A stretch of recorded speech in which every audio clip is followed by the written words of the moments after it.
Okay, it's Monday night. Time to start your week right. Favorite clique about to blast the mic. Knowledge is power, it might get you flowers. If you say some stupid ish, you gon' get hit with some powder. And these four be getting wilder. Shooter of the year, my guy Scott T. And we all try and figure out what the Van see. You never know, to rock with Slut Gang CEO. The mass creator, the man with the flow. So if you ain't lame, sit back, relax, and be entertained. It's the grown man clique. The grown man clique. Now let's go. The grown man clique, the grown man clique, the grown man clique, the grown man clique, the grown man clique, the grown man clique. Now let's go. Now let's go. Now let's go. The grown man clique, the grown man clique, the grown man clique, the grown man clique, the grown man clique, the grown man clique. Now let's go. Now let's go. Now let's go. Now let's go. Yeah. Must be 8:05. Okay, it's Monday night. Time to start your week right. Favorite clique about to blast the mic. I'll always be in front of you, guiding you, and behind you, supporting you.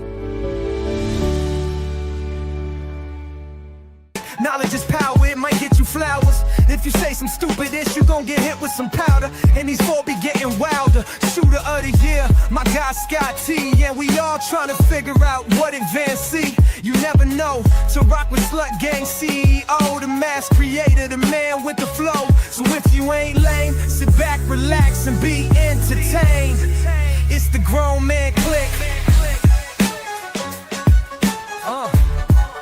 The grown man clique. Now let's go. Now let's go.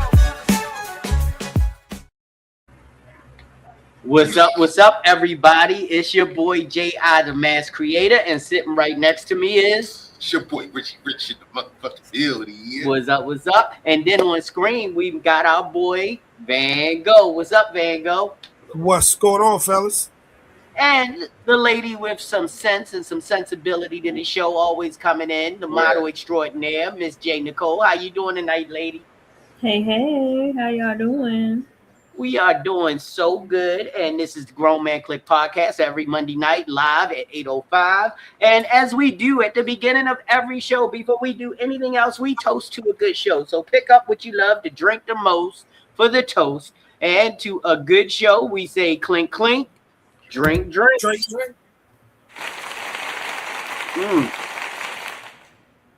High quality H2O. Yep. So we're gonna go around the horn. Yeah, make sure you take off. Yep. You good? Play one just to be sure. Push it up. So we go around the horn, see what everybody's been doing since the last time they were in these podcast streets. So Mr. Rich, what have you been up to, Mr. Daddy? What you been doing?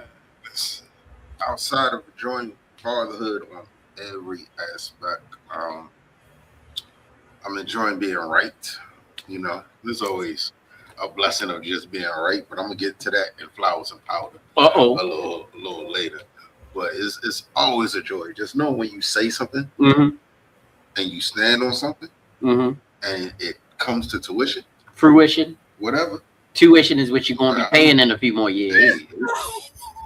Whatever the fuck it is. We ain't even been to pay 5 minutes yet. Whatever the fuck it is. Shout out Right. And I was right. Okay. And I can't wait to brag about how right I was. Okay. So I cannot wait.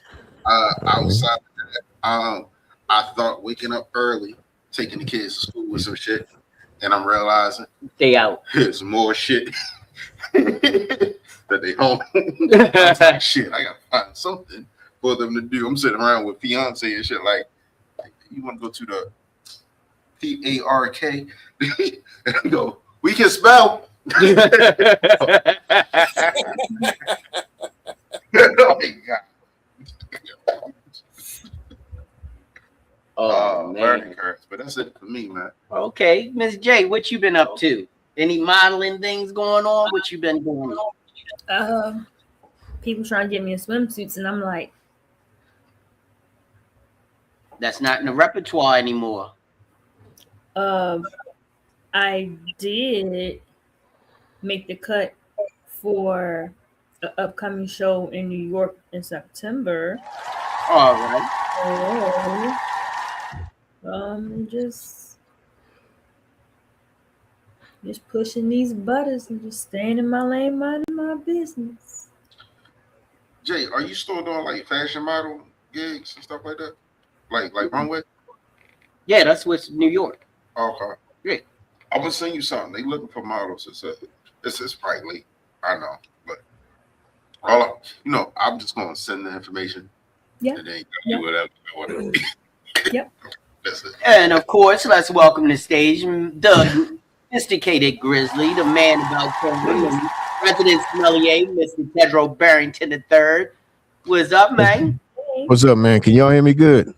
We can hear you fine. You You're clear. looking a little different over there. Yeah, because vacation today. He not in the bear cave today.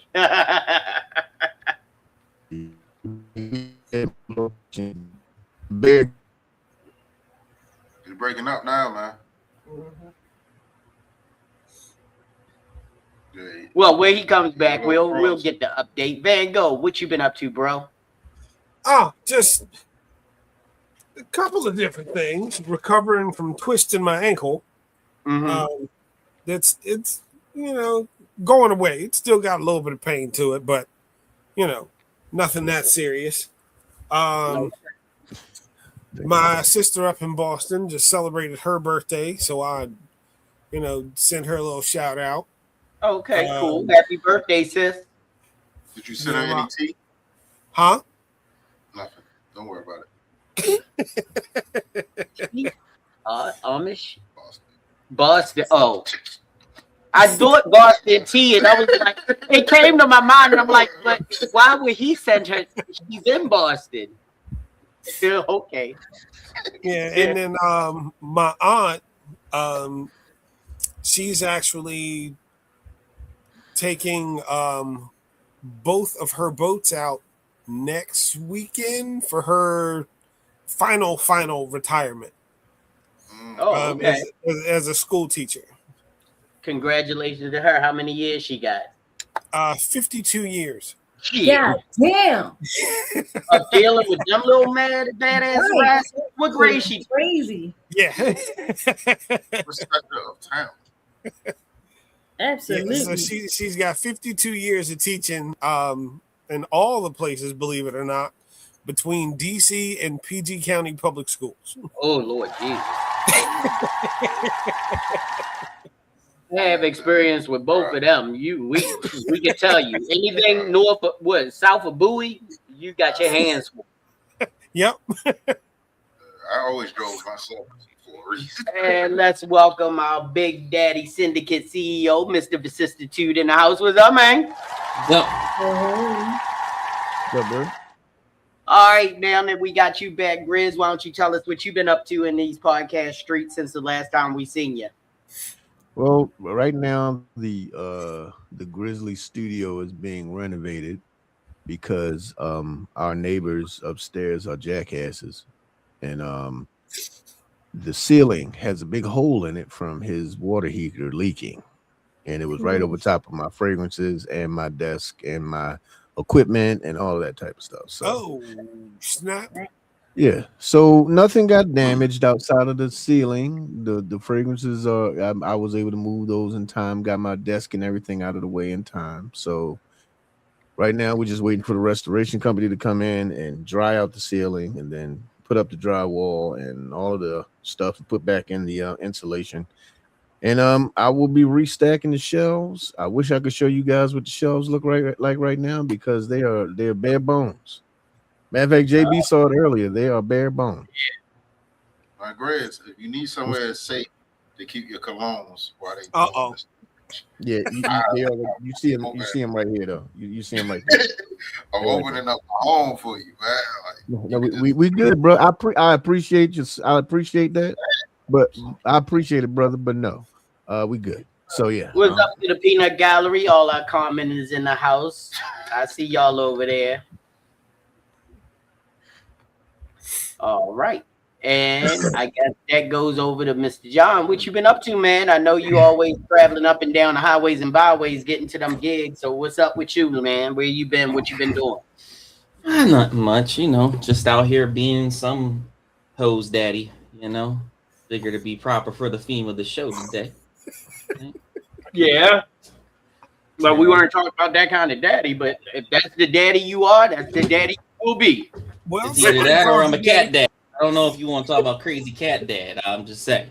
I mean, yeah. Right here, so. Oh, guess that brings it home to me. Actually, I had a pretty mild week. I had a couple shoots. I actually shot. I did something that I don't normally do. I went to a shootout. What? At Graffiti Alley. Excuse me? Nice. A shootout at Graffiti Alley. Two things that I don't do. But what happened? Well, I had a cancellation, and I ended up going down to Graffiti Alley because don't put that up. One of my friends from a long time, Alicia, she was doing a shootout down at Graffiti Alley. She was in one of my first ever the Diamonds and Pearls video that I did, Jay, back in the day. Remember that one where y'all had body jewels on your faces and stuff? She was one of the models in that, and she was doing a shootout down at Graffiti Alley. She kept asking me, but I actually had a shoot that day, but it ended up being that they canceled. So I ended up going down Graffiti Alley, but I got a chance to shoot her daughter, and I'm not going to mess up her daughter's name, but her daughter and her were amazing. We had a great time. And then yesterday, because I'm serious, all week I was working on like stuff from Base Match Clothing. That's the clothing brand that I shot a couple weeks ago, and I've been working on getting all of their promotional stuff out of the way. And so this weekend was the first time I really got a chance to really pull the trigger. And yesterday I had 3 of my most fun, amazing people that come through. Sarah, Asia, and Carla came through, and they brought in 2 of their friends, Goku and I forgot the other girl's name. And did Goku. And they did the Spice Girls. And Jay was supposed to be a part of it, but she actually had a previous engagement because Jay would have definitely fit in. She's actually worked and done stuff with them when they've done their cosplay before. So that she would have been perfect for this. It actually was really fun. It turned out really cool. I can't wait for people to see the images. Jay, that would have been fire. But good Raleigh Ruffle boy. I can't. Well, so anyway, and also this weekend, I found out that and I told Jay to be, I think Thursday or Friday, that we are actually going to be published in a magazine for the shoot that we did. And nobody's seen these images because I kept them under lock and key. Big shout out to my boy Ezra, the professional down in Atlanta. He came up with the original concept that I saw, and I said, I reached out there and I said, dude, I definitely got to shoot this, but I'm definitely going to give you props for being an inspo behind it. So after the magazine drops it and the pictures go live, I'm definitely going to shout him out on all of my social media for being the impetus for me doing that shoot.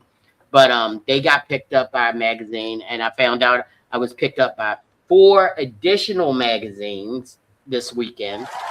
So that damn sure was about to say which shoot you talking about. You know the one. I didn't. You do now, right? Now I know, but at first I was like, what are you talking about? Yeah. Well, I can even tell you the name of the spread. It's called J, All Tied Up. So yeah. But remember, she doesn't do kinky stuff like that or not like that. So what y'all think it is? It's a play on words because I'm about double entendre. So I had an idea for Jay Shane. You just do the Tootsie Roll? I was going to do a little bit. Richard, listen, Richard. I told Jay to put it in all yellow, right? We was gonna put it in like a little bird cage. This screen about to go. This screen about to go empty. If she say 5 minutes, you know where she going. Yeah, you know what? I think he like me. I think he like it when I come around and annoy him. Oh, it's sadomasochist. I do not like to be abused. Okay. Sure about that? You kind of lit up like a Christmas tree when you said that sentence. Listen, I'm already lit, so it doesn't matter about the Christmas tree. All right. So I want to do something different today. Okay. No, I don't. No, we're gonna keep it straight. We're gonna keep it like we already do, always do. I was almost ready. Because we've all given our week in review. So baby, I want you to take us into our most highlighted segment of the day. It's part of the day that everybody lives for, the flowers and powder. So let's hit it right now.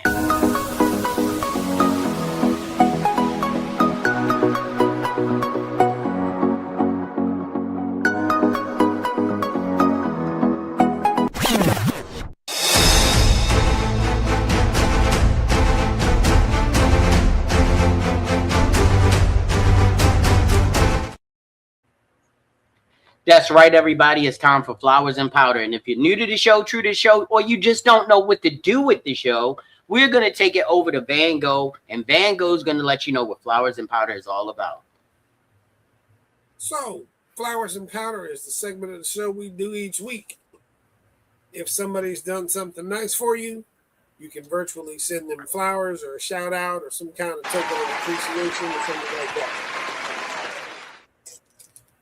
But if you've got that one jerk at a party that seems to be trying to flirt with or sleep with 3 of the girls at the party, go ahead and kick him down the steps and then roll a keg down behind him to let him know that that's not acceptable. That's like some hater shit. No, that's not if it's not a swingers party, he totally out of line. No, I mean, they still might be welcoming that type of action. Would you say, Jay? They might still be welcoming that type of action, although it's not that type of party. It might be. Oh, I mean, if they welcoming it, but if they want to roll him down the stairs and hit him with a keg, then I think he in the wrong party. Don't hate the player.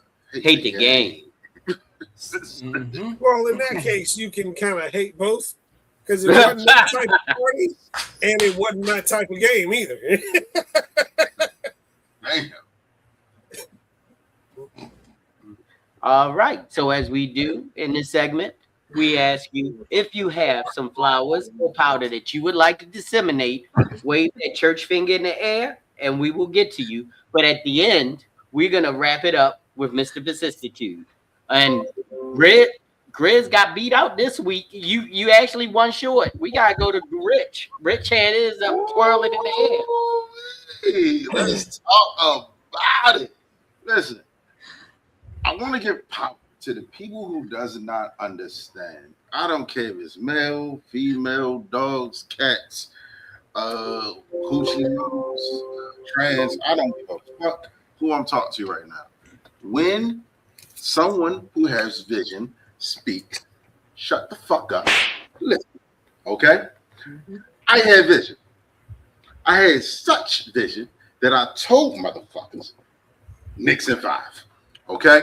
And I was my God. I was motherfucking right. Fucking right. $200. So that he can get up on the chair like that. Yeah, niggas these sperms from looking the baby. No, I'm saying any normal size person couldn't do that. How big is that damn baby? Hey man, listen, you do crazy shit with the baby, like No, you don't. Oh, I ain't supposed to do that. That's called I don't do sudden infant death syndrome when you shaking a baby up like I that. don't do that. I don't do that. I don't do That's shaking baby syndrome.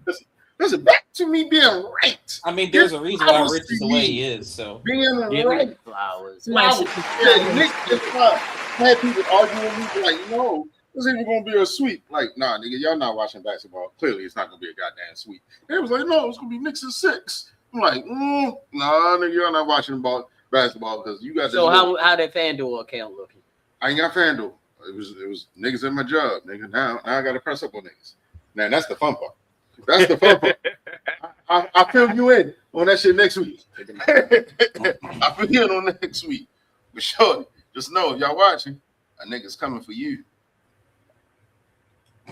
All right, and then the second finger that I saw waving was my Grizz Barrington the third. I gave you both of your names because you gonna come with the flowers and the powder, or maybe it's all. Oh, it looked like it's all powder tonight. Oh yeah, we get powder. Yeah. So. Well, you gotta give a little bit of. You got. Wait a minute. You gotta give a little bit of flowers because we are breaking out one of them snickerdoodles right now as we are off screen. I'm gonna give flowers to the TFCC Corvette Club for being an amazing host over the weekend, where I was able to sell out all of my cookies. The only cookies that made it back in town was the ones that JB got right now. I want to thank all of the Corvette clubs out there that showed up and supported your boy. I appreciate you guys. And we now have to go to the hold on. We want to give you a shout out. You see that box in the middle of the table?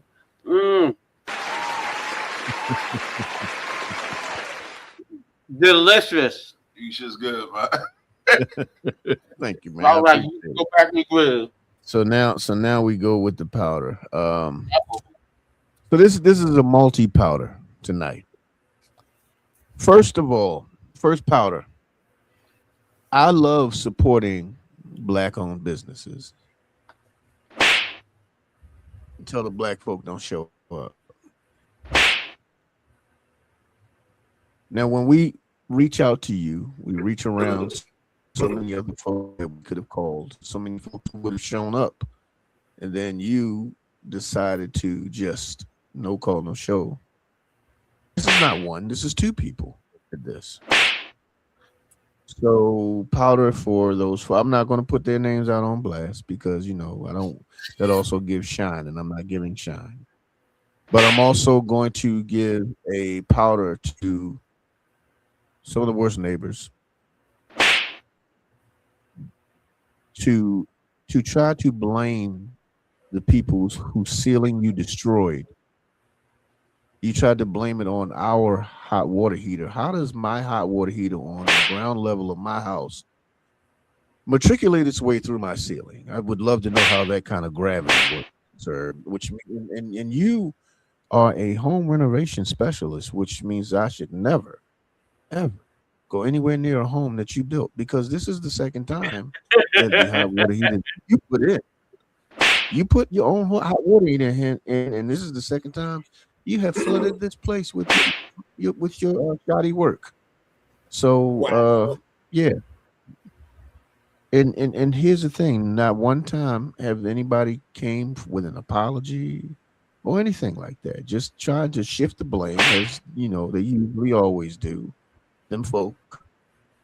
But at the end of the day, your company, your insurance company, will be charged for everything that's going to have to be done in this house. So hallelujah, thank you, Jesus, for that. And do me a favor, sir. Don't say anything to me. Do yourself a favor. Don't say anything to me. And if you say hello or wave hello, that's fine. But if you try to say anything sideways about the calling the people or we should have called you, I'm going to lay your ass out. I don't want to lay you out because you seem like things break on you easily. And I break things easily. So that's not a compliment. So just stay to yourself. Please don't bring out not only am I a grizzly bear, sir, I'm a Capricorn grizzly, which means I get extra violent. So continue to walk in whatever direction you need to walk, because you're already on a cane, so you don't need anything worse to happen. And that will be the end of my part. Thank you. So before you go to Mr. Vicissitude, can you scroll up? Go up to the videos. Stop. Go up. Go down a little bit. And could you play slap for me? It says slap. Right down. Keep going down to your down first one. It says slap. Why you say that? You know words have power. I do too, now I gotta hit you with that powder. Actions speak louder. You get the slap, slap, slap. Ain't no coming back, back, back. When dudes say stupid is shooting and hit with that powder. And now, to the man who gives more powder than fucking talcum, we are going to Mr. Vicissitude. Let's go. All right. Well, we're gonna start with some flowers. We got flowers. See, I'm making a constant effort to make flowers happen. Okay. Okay. So, I'm gonna give flowers to being a DWC this weekend. For anybody that doesn't know that stands for driving while Caucasian. Oh shit! Because I had to avoid 3 cars that did not know how to fuck to drive and swerve all around the fucking road, and then had to make an illegal right-hand turn on red near my house. And out of nowhere, just like in Grand Theft Auto, a cop spawned. Just out of nowhere. He came up to the car and he was just like, do you know? I was like, I know exactly why you pulled me over. And I got the dash cam. Listen, this is what happened. I went here. I had to cut over, do all this. Long story short, he's like, I'll just give you a written warning. I was like, okay, cool. Appreciate it. You need to get your stickers done. I'm like, the stickers are in the glove. I just got the windshield done. Oh, just take a picture and send an email. I was like, thanks. By the way, I like your mustache. So yeah, one of those porn stash. I can appreciate a nice porn stash. So That was the gayest shit I ever heard in my life. you know what? Magazines. Gay We shit. gonna get some powder.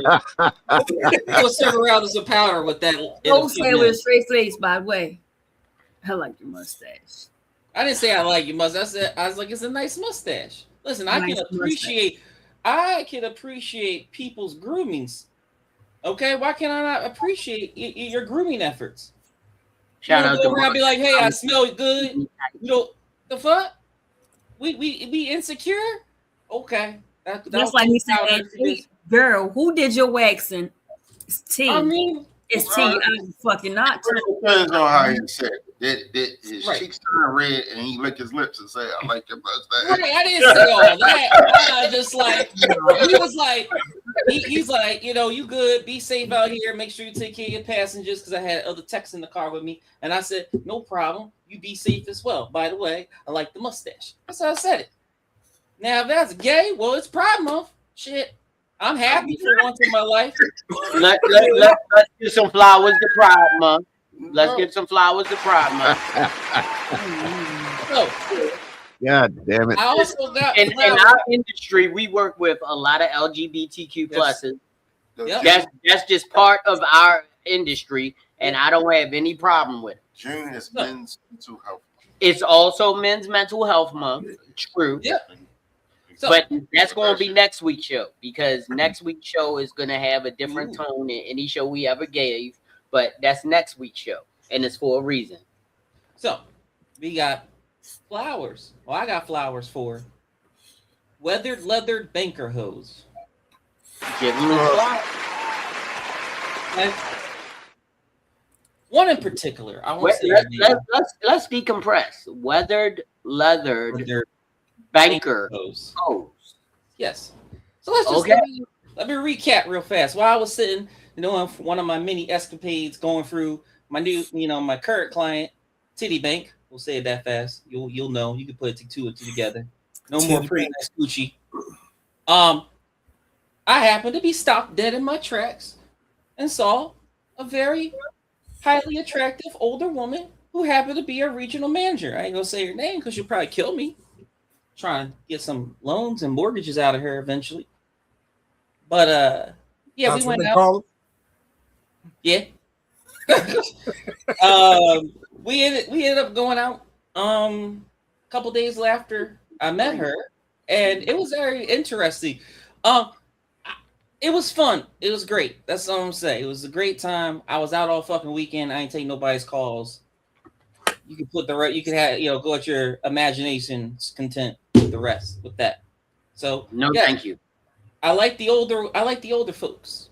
I always like the older folks. They're more traditional, you know? Yes.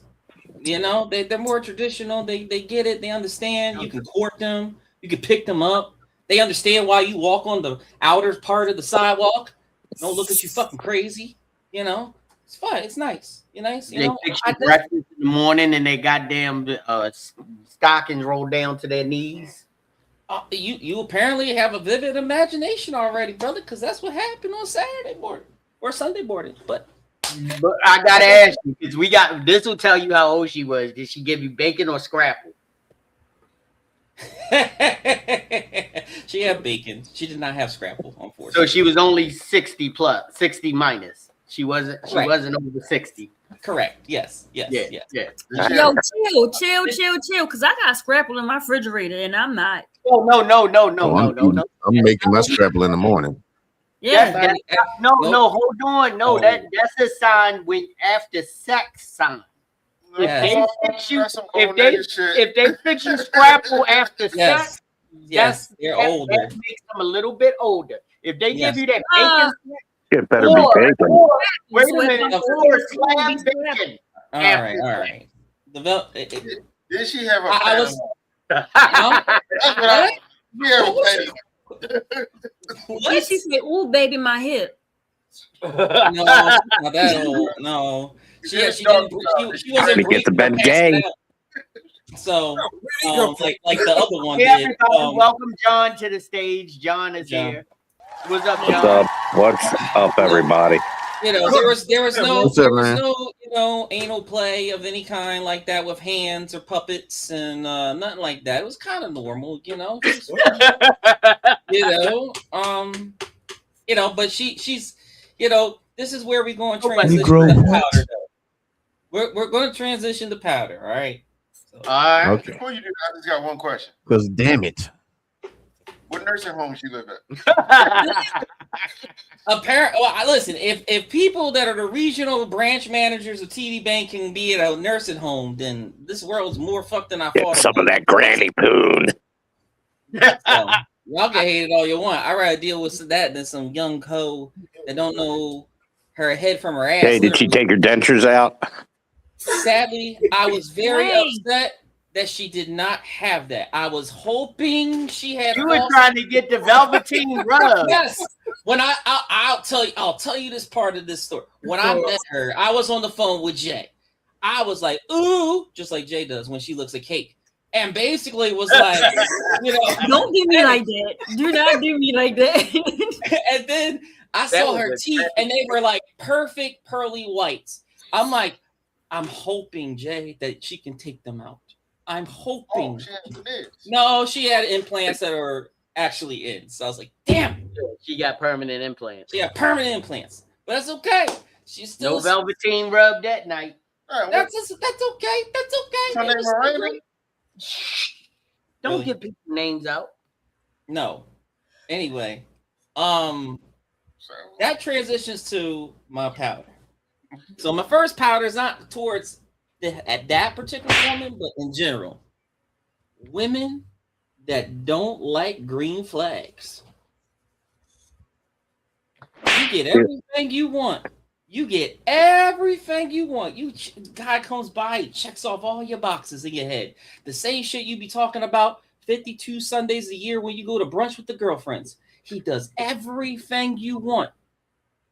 But because of that, he's a green flag. You don't want him. You want the red flag. The one we've talked about a few times that be on the corner doing that Baltimore scramble with the 20, baby mamas. You want to be baby mama 21.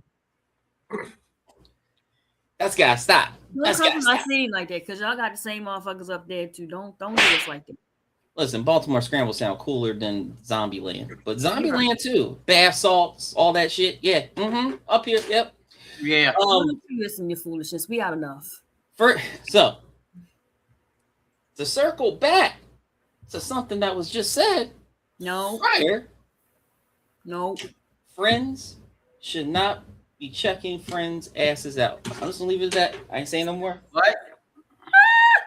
Exactly. What? Friends should not be checking other friends' asses out. Negro, what?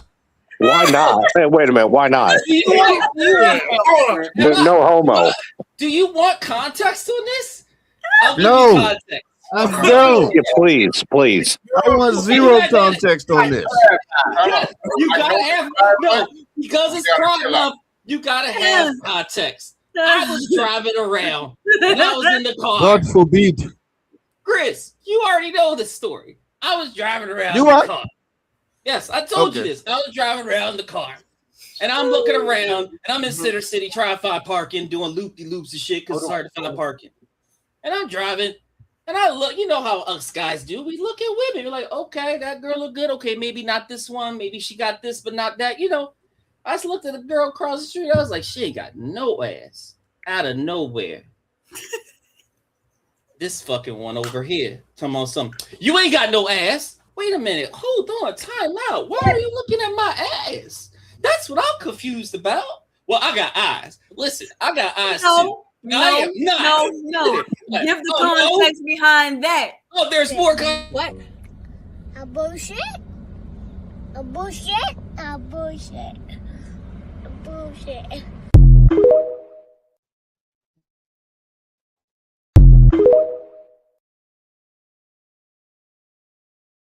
Finally, the It's baby. context on top of context. Need to give the Now it's context, context on top of context. Go Look, ahead. this motherfucker was out here talking about wearing some fucking P. Diddy shiny leather ass leggings Hold when on. running and shit. That was months ago.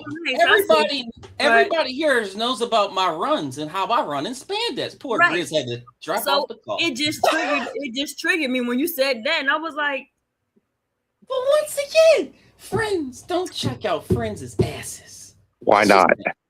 "Thank you, John." John, you Just check because I look don't mean I like you and don't know shit like that. I mean, no dudes. No. Like I said, friends don't check out friends' asses.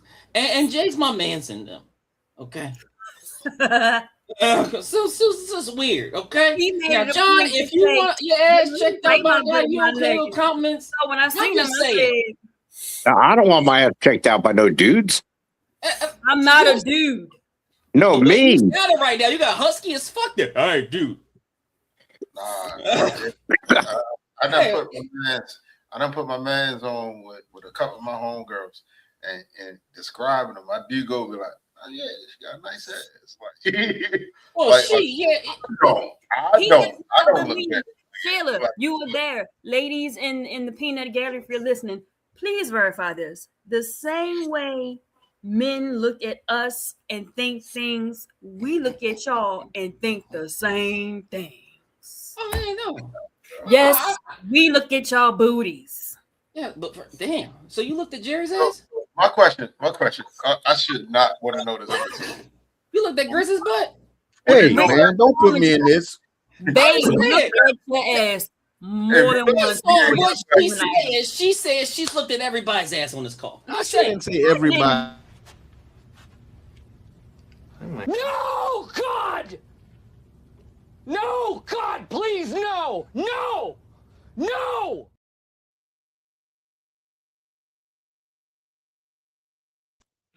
She did not say everybody. No, I did not. He made it a point to say that when he wears his little shiny leather, around, they said his butt looked cute. So I seen him again. Wait a minute. First of all, that's a separate first of all, that's a separate conversation. Time out. Let me get it right. John told you when he wears some shiny leather pants, somebody told him his butt looked cute, and you went out your way to say, no, it don't. I guess as a friend, man. but yeah, and then that's what you looking at my ass for. And second, if also you are not, you added shit. Okay, because I saw this shit months ago, and everybody knows about me running in spandex because I'm a runner. That's how I work out. It was just like, oh shit, he mentioned that. He mentioned that. So wait, by the way, he has no ass because he's talking about this girl on that she didn't even see. Huh? It don't matter. We just gonna leave it at that. Friends should not look at friends' Did I asses. not clearly explain the circle of trust to you, Greg? Right, the circle of trust is very weird and violated at times. I don't know how I feel, but that's okay. It's all good. So, I got two more. Durka Jihad Google interviews. Okay. I had this company who called me for the last 5 years, wanted me to be interviewed for a job, be in their data center, want to give me a contract. These guys apparently did not read my resume and asked me the dumbest shit. Set me the fuck off when they asked me about a fiber question. And I was just like, why are you even talking to me? You didn't read my resume. You don't, what's the deal? You don't want to pay what I'm worth. What is the point? And all I could hear in the background, what's up? All I could hear in the background was What's up, Raphael? That's my chickens boy in up in Delaware. What's up, Raphael? I heard chickens in the background. I was being interviewed by an Indian on a chicken farm. Oh, don't you just love that shit? Yeah. And don't get me wrong. Listen, you do what you gotta do to put money on the table. Put that food on the table. Put that tikka masala there. Do all what you gotta do. Okay. Love tandoori chicken. Jay loves the naan. Okay. But you ain't gonna sit here and disrespect me and my abilities because you know what I can do because you read everything. And if you didn't read everything, you're wasting everybody's fucking time here. So I'm gonna need you to do better, Google. I'm gonna need you to do better. If that's really who it was, it could have just been a scam for all the fuck I know. Those roosters are a clear giveaway. Possibly. You'd be surprised what I hear on the background of a conference call in the middle of the night working. So, wow. Anywho, my last powder is, and this is kind of posing a question to y'all. Y'all ever meet a hoe that's like Forrest Gump? God. What? Lieutenant Dan, you ain't got no legs. Please explain this. like you ever sit down? I met somebody. I met another woman. Can you? I don't mean to. Can you describe a Forrest Gump hoe? I'm going to right now. Please. I was sitting there and I was meeting this woman who happened to be interesting, to say the least. And every time we would talk about something, or she's people watching, whatever, she would sit there and say, well, I used to do that. Oh, okay. You used to be a tech? Okay. And then we'll talk about something else like religion. Oh, I used to be a pastor. Huh? What? Oh. Praise Jesus. Right. Or I used to do this, or it just got to the point where I was just like, how many things have you fucking done? But yet you tricking still. Like you don't even have your own place. The fuck are we doing here? Like, what kind of hoe are you? Like a lion. Hey Chris, can you send the link to Rev Rogers? I got you, bro. Oh, just in time so you can give me some holy water. Blessed thee. I don't understand that. Like, it's like the guy who has all the keys. He got keys to everything, but they don't go no fucking where. He just got keys. Like, what do we fucking do? Who are you trying to impress? Like I'm not. You can't justify your $555 an hour, fee to me because I don't pay for sex. I just wanted to know who you were. Hey, Shauna. Long time no talk. Hey, Shauna. Hey, Miss Shauna. And I just didn't understand. Right? Like I don't. And that much more than Atlantic Ocean, my guy. Just say it's a one-way ticket to hell. Why don't you? Like, I mean, I already knew that, but that's the point. So, I just don't understand. I don't know how these women be coming across. Maybe they saw the Indeed postings for me looking up hoes and trying to hire them all for my syndicate here. But just so you know, because of what happened this weekend though, y'all have to be older now. Slut Syndicate needs older people involved. I can't have young bucks. Can't have the YNs, can't have the young bucks, can't have the young girls. Over the age of 60? Not over 60. We gonna go over the age of 40. Okay, over age of 40. I think that's fair. Still gotta be, go through some testing, some other stuff. See if you know what 2 + 2 is, what a bank account is, to see, if not to trust anybody named Jenny, stuff like that. Other than that, You know, we gonna have to vet them more. But I'm not doing the young folks that listen to Cardi B and Megan Thee Stallion and that fuck shit. So let me tell you right now, like, and it's no slight to you, John. Oh, I know it is, but go ahead. I hope you know what you get into, because them women that's up there, they play a different game. They play a different fucking game, shorty.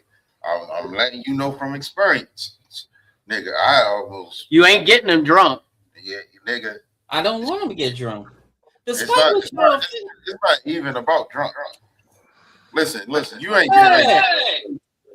getting nowhere above your intoxication. Yeah. Like, yeah. I mean, I'm not trying to out drink anybody here. Just kind of Let's welcome Reverend Rogers to the stage. What's up, Reverend Rogers? What's up, bro? What's up, Rev? People that don't act like they Forrest Gump and act like they've been running and like I'm just like, what's wrong with you? You've been tricking, but like clearly you used to be then it was like you were used to be a vet, you used to be a plumber, you used to do all this shit, and it's just like, bro, what are you doing on the streets like a day? Like I'm confused. You're a cat daddy, right? And so they live different lives. Hey John, not to be ultra negative, but with all of these used to be's, none of it was successful. She sounds like she's a current loser. Oh yeah, she definitely is. I wasn't trying to talk to the person. Okay, she wanted to talk to you. You know how somebody try to talk to you, you just like try to be nice. See, I try to be nice, despite what people think. I'll try to be nice, try to be respectful. Unlike some people who think that I'm a total prick and asshole, Jay. See, you know, you put that like I told you, maybe she was finding herself. I mean no harm, but if you had all of them damn careers, you just found yourself unemployed most of the time. That's all you was finding. Right. That's right. And she's not young. She's not young. She's like 40. But what if she found a come up? And she found a come up on her face. And a red bottom, shades wearing. Wow. Oh yeah, of course. Everybody looks at me as the come up. That's the problem. Wait a minute. Everybody be looking at me as the come up. On you, brother. She was attempting to trick on me. She was attempting to try and sell and justify the $555. It was $555, by the way. Don't know why it's a 5 per hour. I'm like, that's call girl money. You're not even a call girl. You were on Broad Street. Did you call her to you? Fuck no. I didn't have her number. I was just out with the girl. You said, hey, short. So $555 an hour for what? You know, she said everything. And I was like everything you've done in your life? Like, what do you mean? Like, for it? Like, it was a long time. I don't think there's any amount of money. For $555 an hour, we are currently in a long-term relationship, and we have a mortgage together, and we didn't raise that's wife money at that point. Shit, exactly. I be damn no. Yeah, I don't pay for anything, but people, despite contrary belief, I do not pay for hookers or sex. I just want to make that clear because I've heard we know that, bro. People, it's like that one comedian said, for $555, ma'am, don't nothing on this street cost $555. Right. Because he told her. How did you get the She volunteered the price to me. I was walking the street after a job, and she was desperate to take somebody home. And I was like, no. She saw me. She saw the Rolex. She saw my shoes. They weren't red bottoms. They were the red loafers. Red socks, by the way.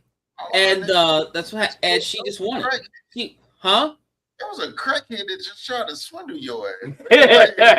Yeah, that's why I said a hoe. That was Forrest Gump. I didn't want to say she was a crackhead, but yeah, she was a crackhead. She was a crack whore. I'm sorry. Wait a minute. Hold on. When did crackheads started charging $5 something? Ain't they discount hoes? That's called that white privilege. It's called inflation. Yes, everything's went up ever since social media kept on reading and believing Megan Thee Stallion and fucking Cardi B. I'm sorry. That's the problem. You can't inflate your value as I watch you deflate in front of me. No, correct. Sorry, not gonna Right. happen. And but them Insta hoes love that. But that's all. That's all I have this week. But remember, friends, don't check out friends' asses. I mean that shit. Go ahead. All right, people. We need to keep this show moving.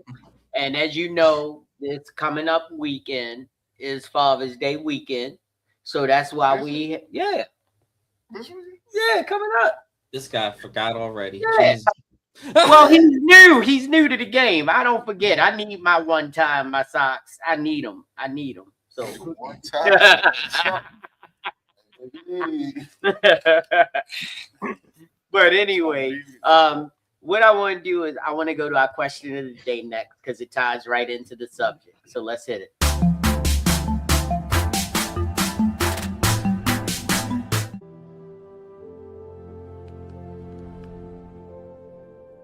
If you could change fathers, who would you choose?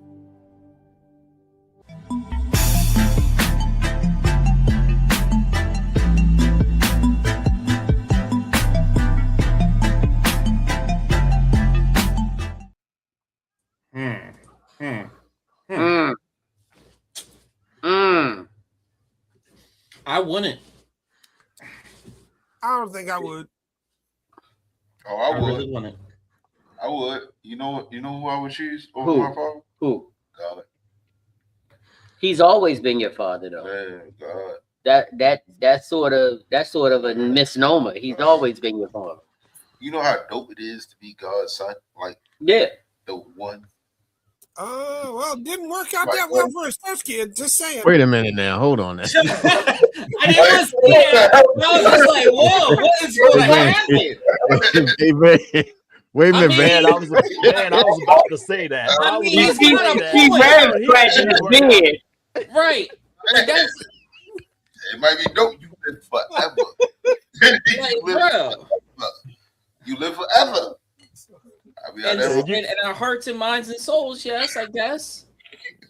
You got to realize Jesus did miracles for everybody but himself. He said everybody but himself. Hey, right. We live like that's a hard I'm sorry, that's not. There's a road. weird ring to Richard Christ. That's all I'm saying. It's not Richard Christ. Christ. Our Lord and Savior, Richard Christ.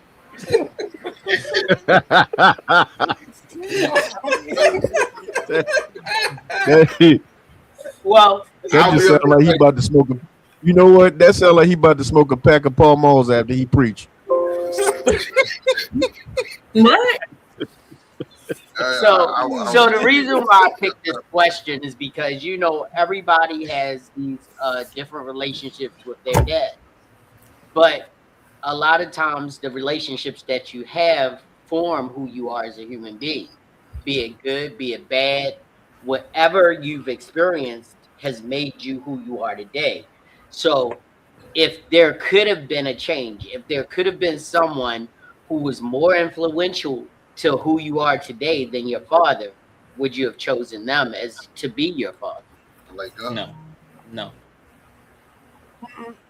I wouldn't change it. I feel like that changes the whole dynamic of my life and my story, for better or for worse. Believe it or not, my father was perfectly created to be my father, because so much of who he is what I'm starting to become, and even the parts that he wanted me to be a better portion of him have started to get into that point. Now I will never say that I'm better than my dad, but if I would go by my dad's example, I've gone and done a little bit more and moved a little bit further than he has. Number one, because of his tutelage, his teaching, and his love. So I could never choose another person to be my father, because my father was perfectly suited to be my father. That part. So in other words, the person that was your father would have been the piece to make you, so you wouldn't change. Exactly. Mm-hmm.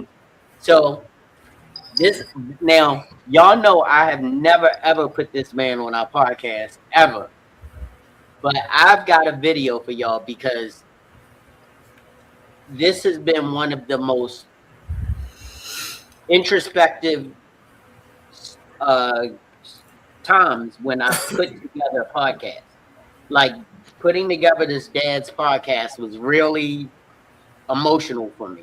But check this out. Your father is the only man that has ever wanted you to be better than him. There ain't another man living wants you to be better than him. Bruh, I've never heard that. There's no one. Your father is the only man who wanted you to be better than him. I love you, man, but I don't want you to be better than me. Your father wants you to be better than him. And when he dies, you realize it. And the part that fucked me so bad was, I don't feel like crying today. I didn't have nobody. When my daddy died, I didn't have nobody to say they was proud of me. Mm-hmm. Pulling at my heartstrings.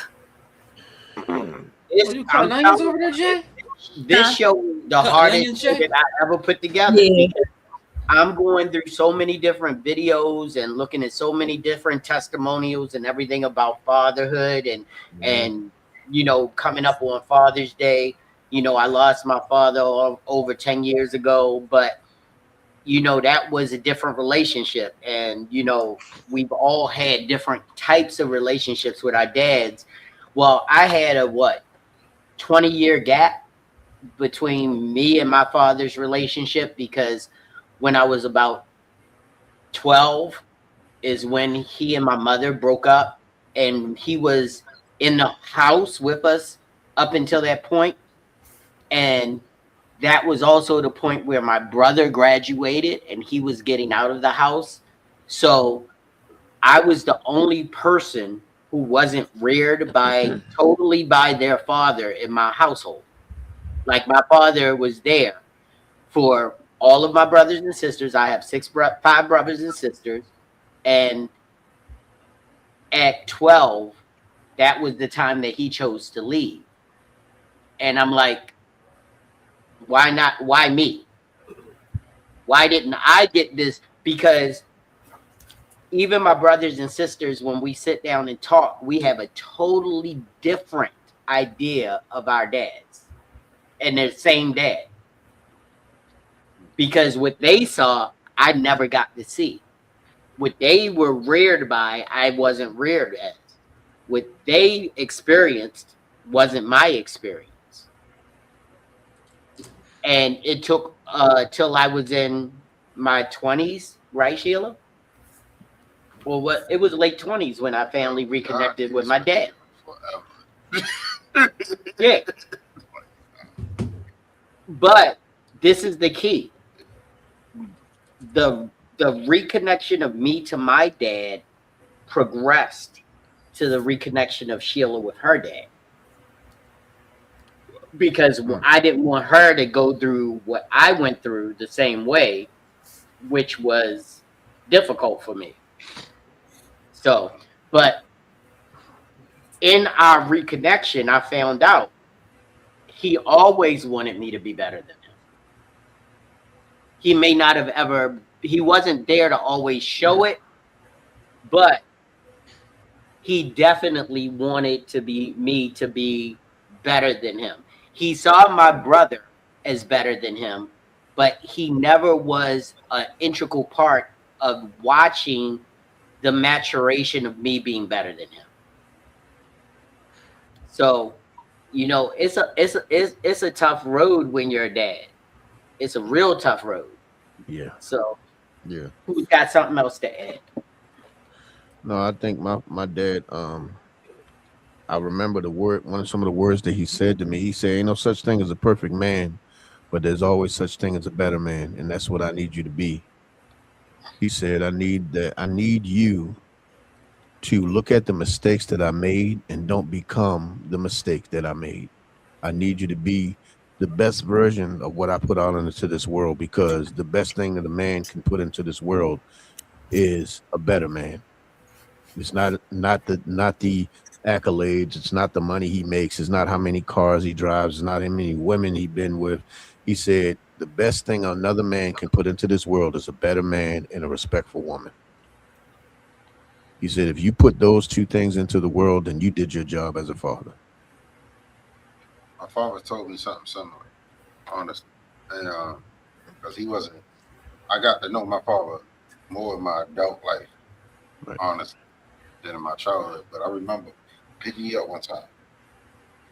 And he said, son, he was like, I ain't gonna be always around. But I want you to know that I love you. And if I never teach you one thing in this life, always keep a condom in your pocket. Facts.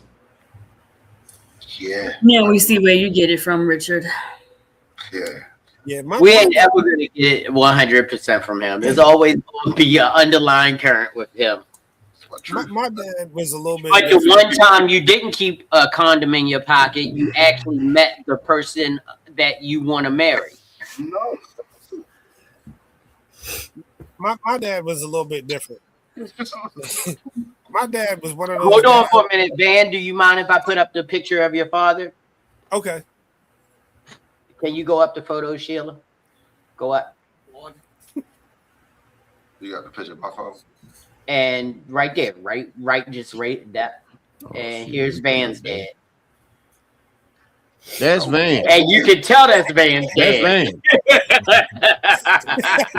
Damn it, that's you this morning. What are you talking about? Boy, that's Van right there. Right. That's him this morning.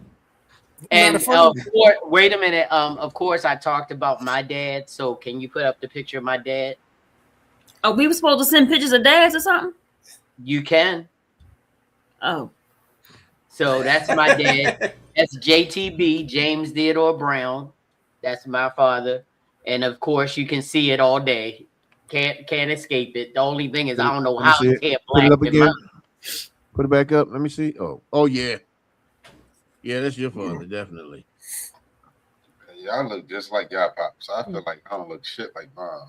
Yeah, you look exactly like your pops. Put up that last picture. I don't look shit like him. You look exactly like him.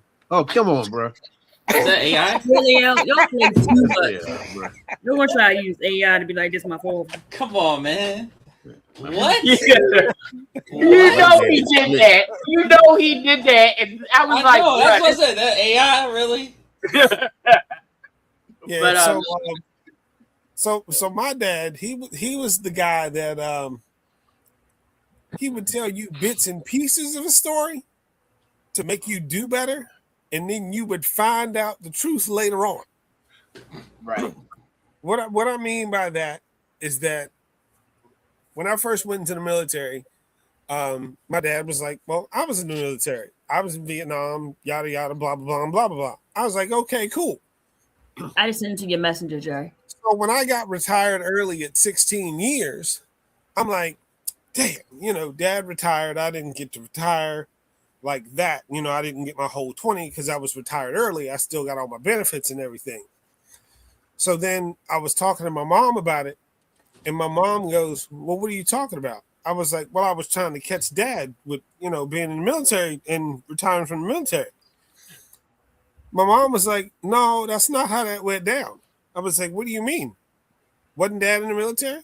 Yeah, for 3 years. Wait, what? 3 years? What do you mean 3 years? Meanwhile, I'm thinking he did the whole 20. No. My dad was sitting in a barbershop on post up in Alaska, according to my mom, and shot himself in the foot in the barbershop so he wouldn't have to go to Vietnam. So he served during Vietnam, but he didn't go over there. So he said, I'm getting out of this by any means necessary. The fuck? Yeah. So here I am chasing all this stuff that dad did, and he only did like the first paragraph and never finished the book. Bro, where's everybody else's holy water? Why do I am the only one to get holy water? I haven't said anything yet. You never say anything.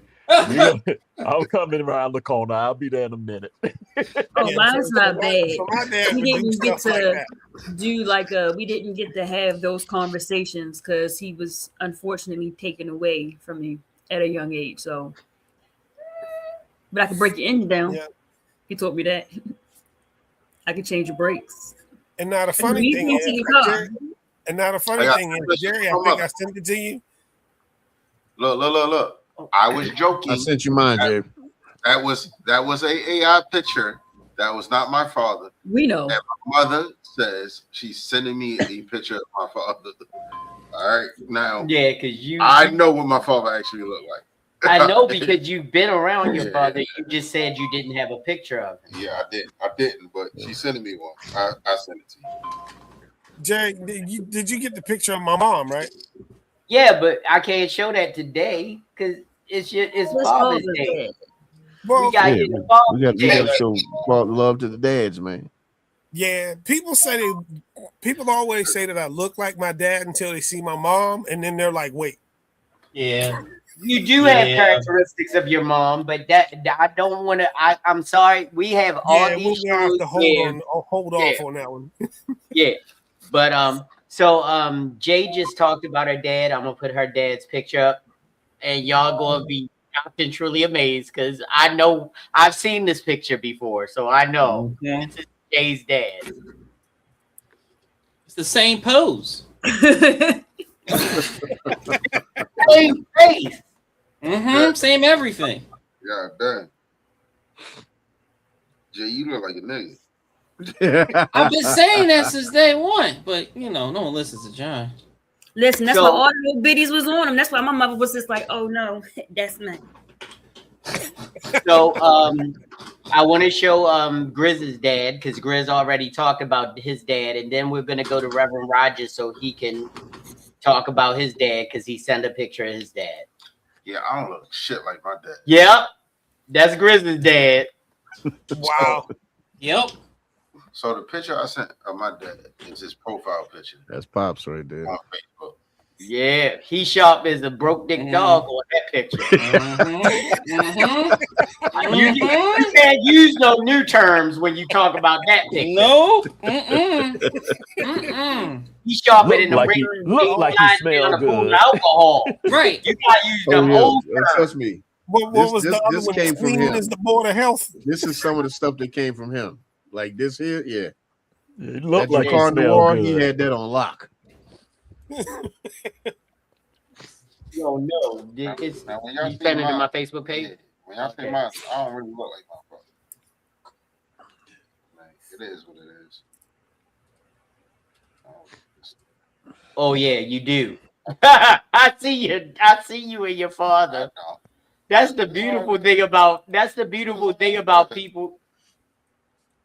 If they shaved your head, Before. I came in here with my shit before. But I'm good. His name is Curtis Hunter. It's my pops. y'all ready? Yes, sir. Do you see Rich? Yes. Yeah. Oh yeah. Thank you. Yeah. Absolutely. He looked like he about to preach. Don't do that. He do. All right, Red. Christ. I'm gonna add your dad to the stage, and then you can tell us. Okay. There you go. Yep. Oh, he That played the was- guitar. No, I think that was Christmas, and that was the guitar he gave me. Oh, that I okay. really never learned how to play, but I did use it like I forgot the name of the cartoon of the dog that go around hitting people with the guitar, but that I was know my who you're dad. talking about. I can't think of his name. Yeah. El Kabong, yeah, El Kabong. something like that. Yes. So, but Wow. that was my dad. He was the oldest of his family, so they all looked up to him. In fact, his name in the family was Uncle Brother, and to his brothers and sisters, he was brother because he was Guess the first what? one. Reverend Rogers. What's that? Guess what my father's name was to his family? Yeah, yep, Brother. yep. That's what And, they call my dad. Great man, worked In fact, across the street there, you see that sign. It's Clyde and Clyde, the painter. That house almost burned down. My dad ran in there and pulled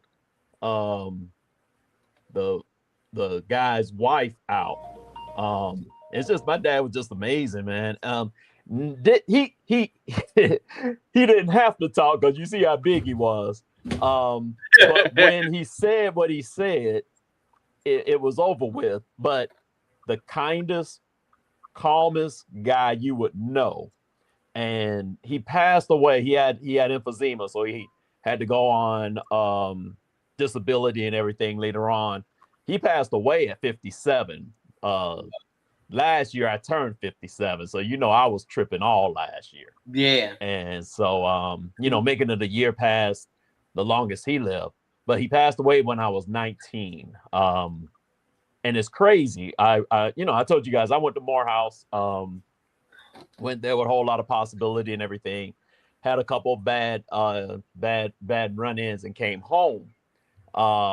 It was down on myself, but I came home in December. Came home for the Christmas break. My dad passed away that next December. So I always kind of regret not finishing that role, but I had a year with my dad and, just working, doing things. He would drive me to work, little jobs I had, and just having that time with him. We fussed. We fussed.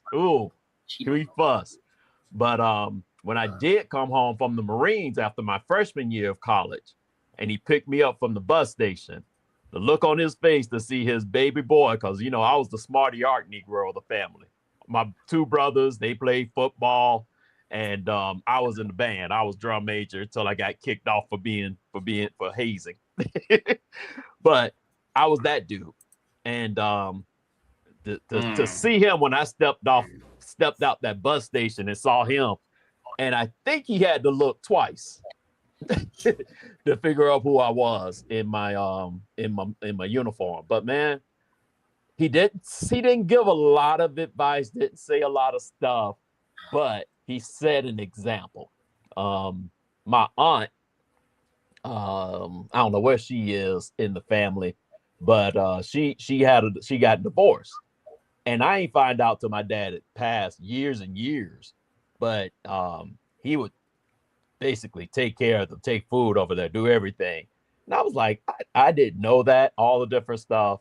Not this January, but last January, his brother, was 3 boys. So the middle brother, he was 2 years younger than my dad. He passed away, but he would always talk about my dad. So when you had that question, who would I change? I would change to have him again. All right. Not just the first 19 years, but the additional years. And now he was the kind of dude, man. You come in, you go get a kiss on the lips, and when your boys around outside and your dad, you too grown to kiss your dad. No. But I did that with my son, and so it's just those things, man. That Father's Day means a lot. And when you said too that, when Steve Harvey said that you don't have anybody, he didn't have anybody else to say he was proud. I've been blessed that when my father died, and we had his funeral on Christmas Eve in 1987.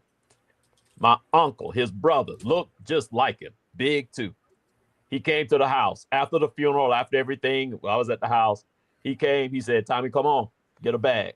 I was like, "Huh?" "Go get a bag." Took me to his house. I woke up Christmas morning in his house. And I don't know how they had time to get me gifts, but I was just one of the family. So I've had people like that.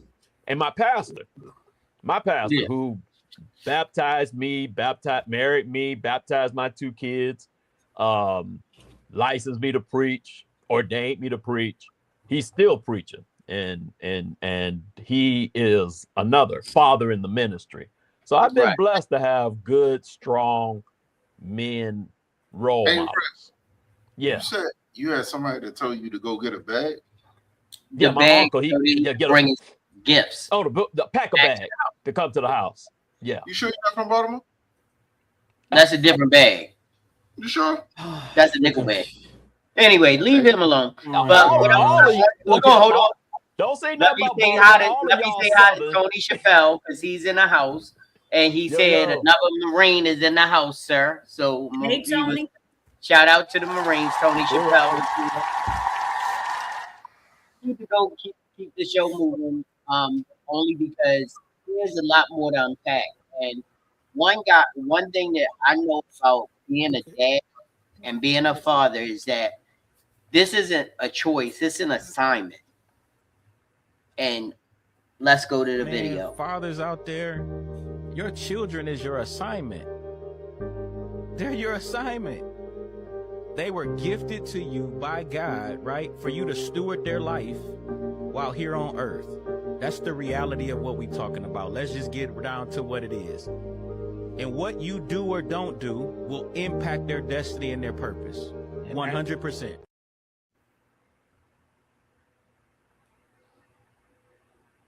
One 1,000% agree. Right. 1,000. It's not just about, you know, making them better than you. It's about giving them the choices to make their lives better and making them a better person.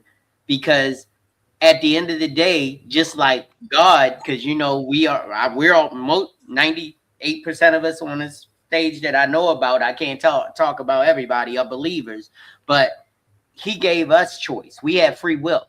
We can decide what we're going to do and what we're not going to do.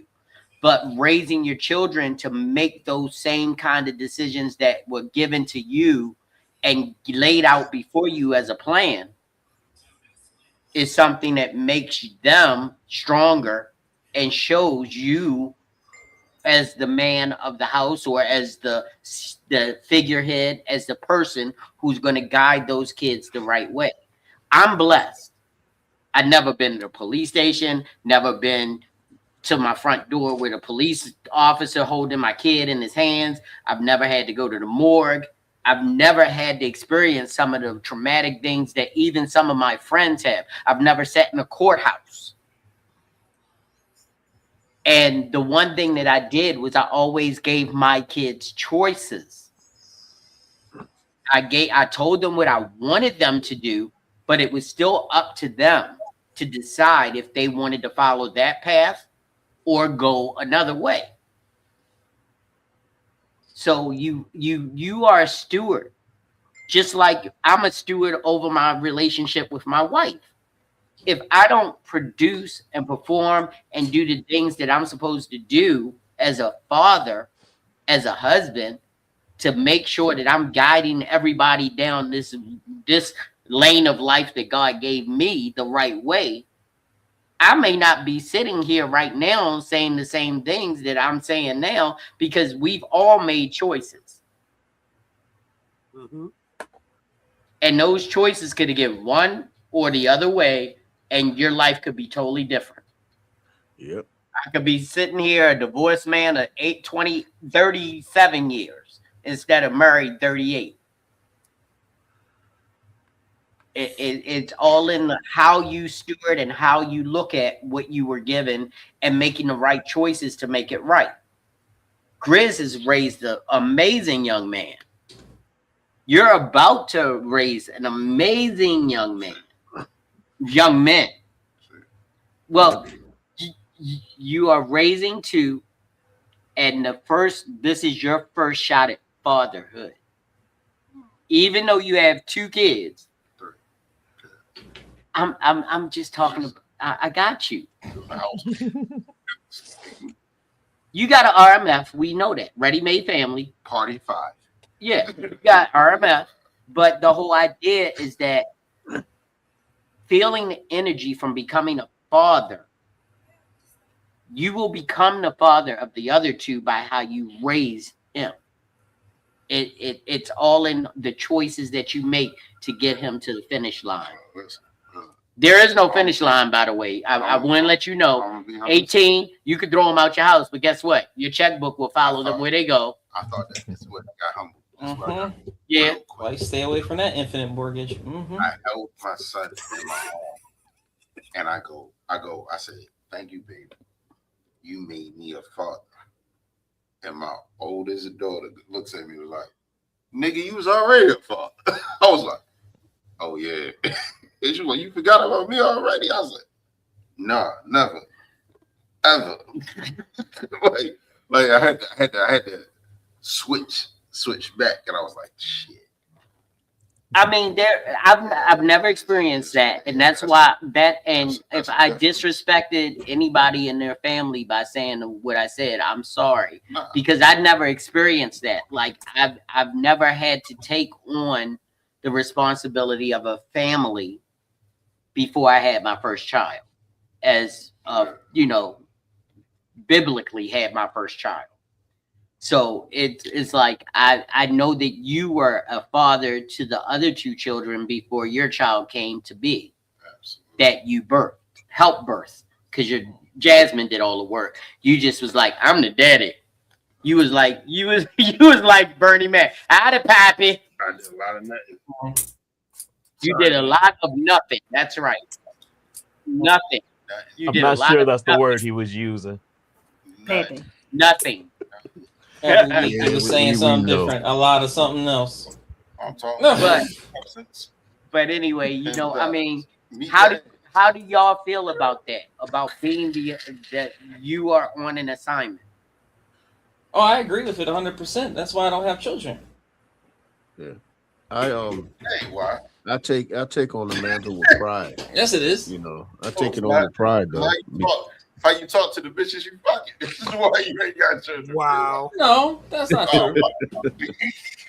I've had many women ask me to give them kids, and I'm like, no.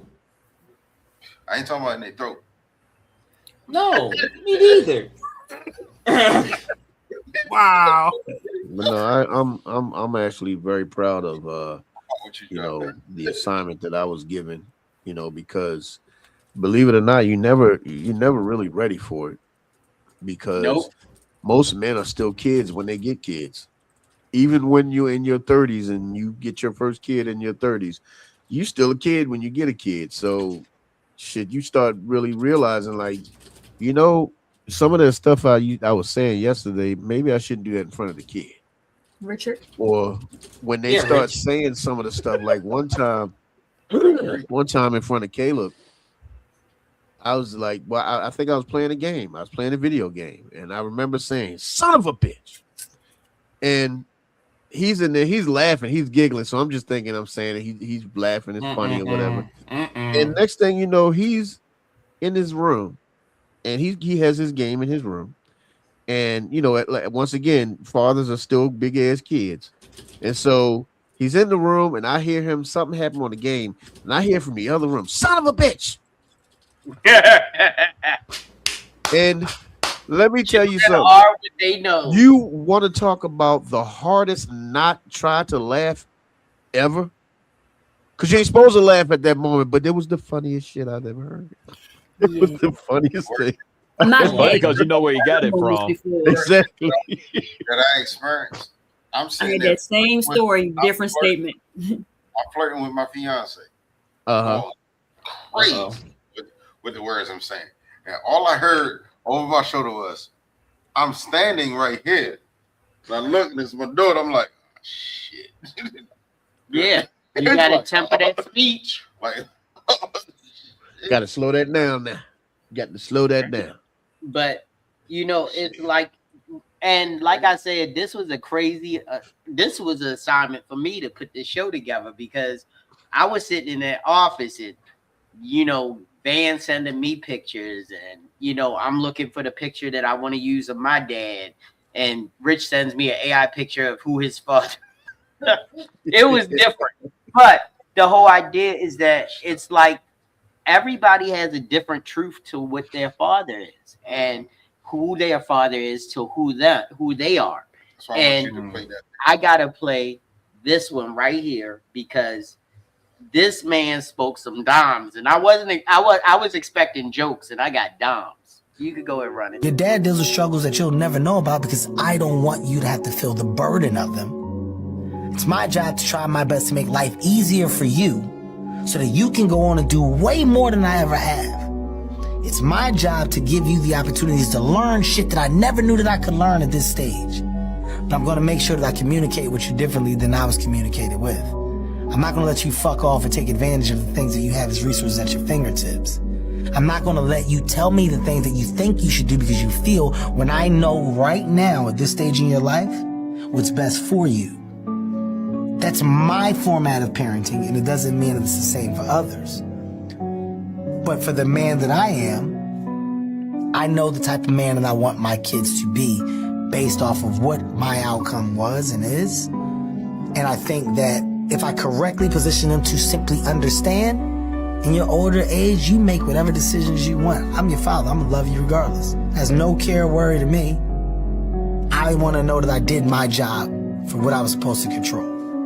And I want to know that our conversations and our dialogue was always straight up and straightforward enough to where you were comfortable to talk to me, and you were comfortable and feeling like your father has your best interests. Those are struggles that Listen. I agree with everything that man is talking right now. I got a question, and it could be for another episode. Right. We gotta talk about after you hit and you're raising hill kids, because they're not gonna raise their kids the same. They ain't got the same traumas that we had growing up. Right. They're not gonna have that same. They got the present father. They got the financial stability. They got we got to talk about what them kids. But that's another. That's definitely another one. But the whole idea. It's a thought. It's a thought. Yeah. When we was talking, I was like, yeah, but now because I'm a fan, I know his kids getting older. So now, what's parenting looking like to them? But think about all these relationships, because you got to remember what happened with Kevin Hart on his level has happened with men on a lower level. They were in a relationship. He was. They got out of. They were in a marriage. They got out of a marriage. They have kids from that relationship. They get in a new relationship, and they've matured, and they've understood that the mistakes that they made, they can't make anymore, and they become a better parent. We hear stories all the time about how men mature and say, hey, my kids now that I have from this relationship didn't meet the man that I am now. They met the dumbass I was then. And now I feel bad because they should have met this man when I had their mother. So I think that's where my generation comes in, because I was raised on that. Right. The dumbass shit.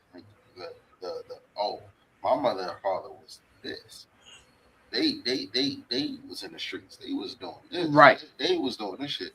I didn't want you to do that shit. Right. Even though I did that, I still was. I'm here with y'all. Right. You feel me? Like, so it's like I'm here. I'm like, all right, boom. So now Ray, for the example, is gonna grow up, and I might tell him some shit that was my experience. It's not going to be his experience, right? At all. So then I'm looking at his kids now, right? What his kids is looking at, because he ain't gonna have the same.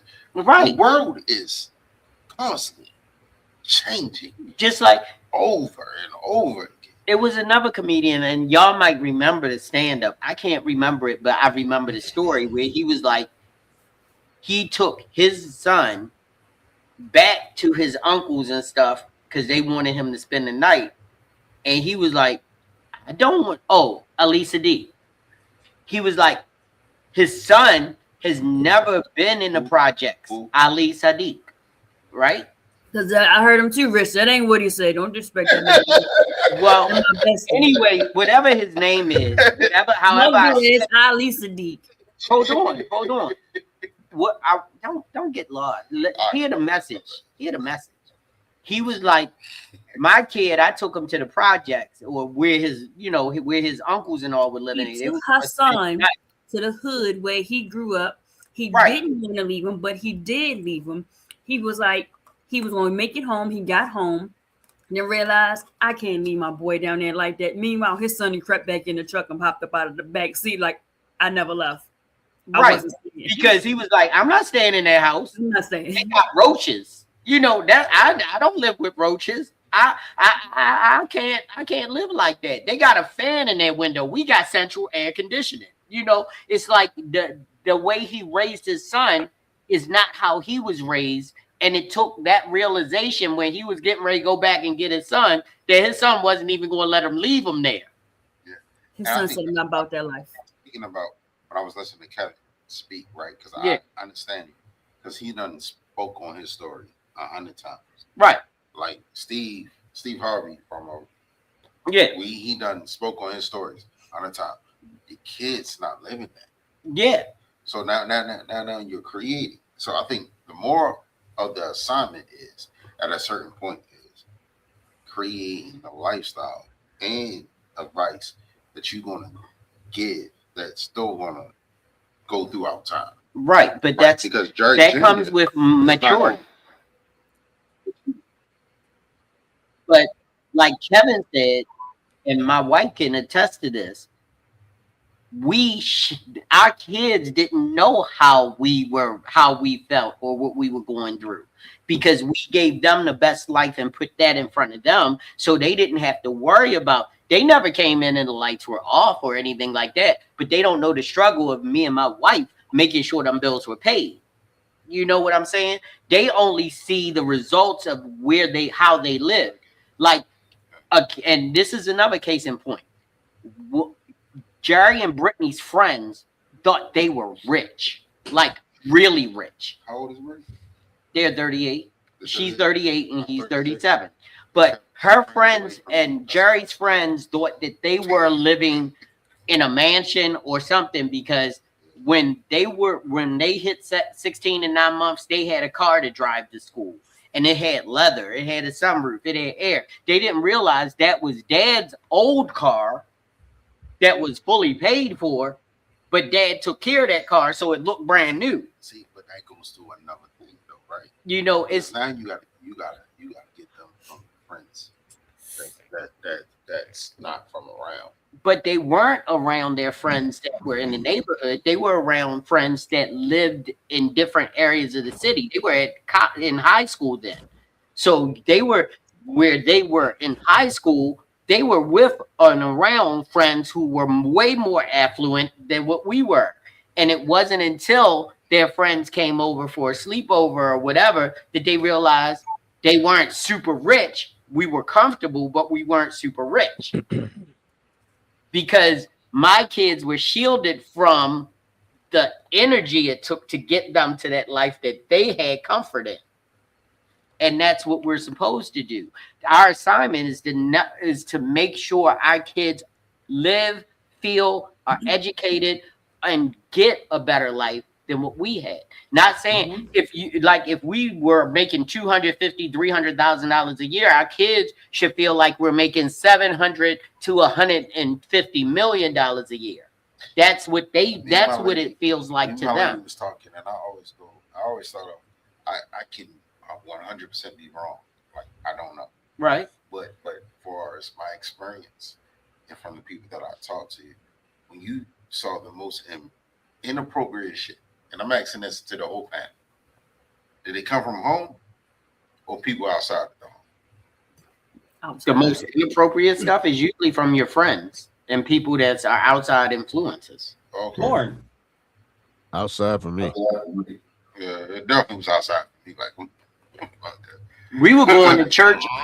There, you know, it's so funny because even in my upbringing, my friends tell me stories that even if you came in our barbershop, because the Grizz had a chance to meet my friends because he came to my barbershop. And he will tell you, they were trying to tell him stories about me from back in the day. It was only there a few minutes because they want to tell him about the time when my parents said, if you go outside on a Sunday, you gotta stay in your church clothes. So I'm up at the basketball court playing basketball in my slippery Earls, dunking on people. Okay. And you putting too much sauce on it. but no, I'm not. You putting too much sauce on it. Okay. You think too much sauce okay, on it. Grizz? That's what they said. That's what they said to me. That's what I heard. Grizz, next time you go to that barbershop, ask them, did they see it? They all saw it. They were there. These are people that I grew up with. Like my barber has been cutting my hair for 30 years. Ain't nobody seen you dunk. Yes, matter of fact, the one guy said he was out there dunking in church shoes or something like that. Yeah. Like, it's like, wait a minute. Y'all got understand the barbershop lingo. No, it's all bullshit. No, it's not. No, it's not. These guys, y'all, personal not gonna lie style. on this podcast now. We ain't gonna lie. We don't push the narrative. But they were telling him about even other people coming in and talking about that story. I don't even talk about it because to me it was sort of embarrassing because I couldn't change my clothes. Yeah, it was a guy who cut my hair. It was I'm gonna wrap this up. Yeah, it was a guy that cut my hair who was Kara's godfather, right? Mm-hmm. Father's barbershop, and I remember them sitting there. You remember Juan Dixon? Yeah, I know Juan. Juan Dixon. It was like, yeah, Juan Dixon and his son used to play all the time. It wasn't until I was 25 and I realized, and then you play with Juan Dixon and Justin. He said, oh no, that was just bullshit. No, it was bullshit because that's what they do in the barbershop. I know the barbershop. Your barbershop. They don't any barbershop. But the whole idea is that I was waiting for that. They be ragging on me because the fact that I had to play basketball in my slippery Earls. I don't know. I guess we was uppity because ours was when you go from church, don't you go outside in your good clothes. You better go in there and put the Ooh, I know that was right. Oh no. That's my That story. was a whooping. That's my story, Jay. I don't know about going to the ball, the basketball court. We cannot play in our good clothes and we can't play in our school clothes. Go put them play I clothes didn't play on. basketball. Huh? That's why I didn't play basketball.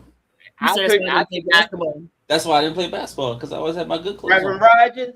No, I was outside. I was Reverend only Rogers. good. I might. I don't know about you. I don't know. Baltimore. Hold on, Reverend Rogers. When you got out there 4 o'clock service, I don't know if y'all had that. We had the 9 o'clock till 1 o'clock. Then we went to dinner. Then we had the 4 o'clock service. So in the summertime, you had from like 6 to 8 where the sun was out. My mother wasn't letting me go outside play. She was like, if you go outside and hang with your church friends, and you better not mess up your clothes.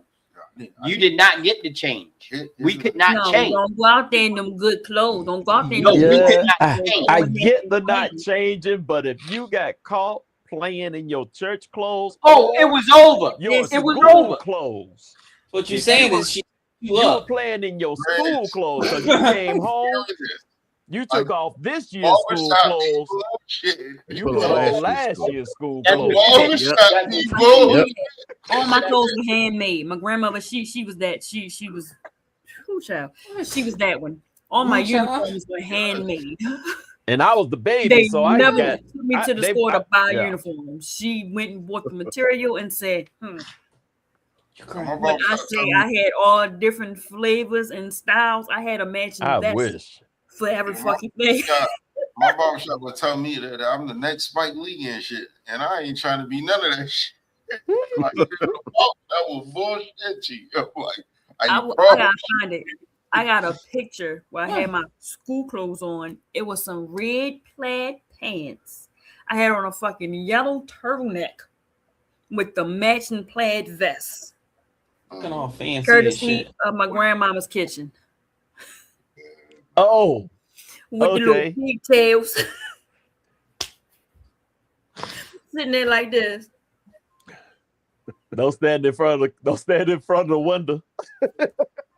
Listen, I had pants, I had skirts, I had shorts, I had skirts, I had the full dress, and she made me little bow ties too. I said, "This Get heavy, girl." Yeah. Huh? No, I'm just dealing with my child. But let me say this right quick because it hits me. Talking to us, listening to all of our stories and listening to us talk about our parents and our dads, particularly around Father's Day, you realize that we click, pun intended, because of how we came up. Mm-hmm. And even the things we've done that didn't actually reflect how they raised us. Because I ain't like you, Jerry. I have been to court. I have been to jail. So I ain't saying all that. I've been to court though. But I'll tell you this much. Bible says, raise up a child in the way they will go. When they're old, they won't depart from it. We depart to a certain level, but you got to have some place to come back home to. Right. And we all know the prodigals, the story of the prodigal son went off, wasted his daddy's money, and came home to his daddy with his tail between his legs. It's good to know that you have a daddy that you can come home to. Because if you on the hog pen and you look across the corner of the other corner of the hog pen and daddy's there, where can you go? Yeah, I didn't have that luxury. So yeah, we've had that. It's as crazy as it is, and they ain't get it all right. We don't get it all right. It's not. Folk don't care how much you know till they know how much you care, and our parents cared. My mom sacrificed to get me a snare drum going to high school so I could be in the band. Going to junior high so I could be in the band. My mom was a band brat. got me some money. That band got me some work study money in college. So all of these things, they made so many sacrifices. And so it kind of goes back to what Kevin Hart was saying, y'all. I get that. And maybe we have made it a little too easy. But you can't make it easy in the house while the road outside is still easy. Right.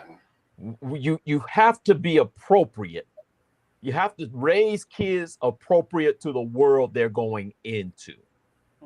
And so, I don't want my kids to struggle the way I did, because we did have nights growing up where we had a gas lamp to do my homework and a water hose to flush the toilet, a bucket to flush the toilet, till Friday when daddy got paid or mama got paid, and they worked 40 hours a week. It's just that, and my mom was a teacher. My dad was he worked in a cold storage, driving a forklift. But at that point in time in the 70s, a black man driving a forklift, but still, he had 4 kids. Yep. It was, and this is a funny story, but it wasn't funny for me. And but it's funny because of what my daughter did. But there was this one time, and I was working. Me and Sheila were working our butts off for the house. We had our house, we had the kids, we were living comfortably. But there was this one time where ends just didn't meet, and our furnace blew up in our house. And we were like, oh my gosh, it was wintertime, the furnace blew up, and there just wasn't enough money around to fix that furnace. Do you know our little freaking kids abandoned us? Well, my son didn't. My son stayed. My daughter said, I'm going to stay with grandma. She got heat. It would have been me. That definitely would have been me. Wow. Because my mother, she's the baby out of all of them. It's what? And she's the baby. So she got whatever she wanted.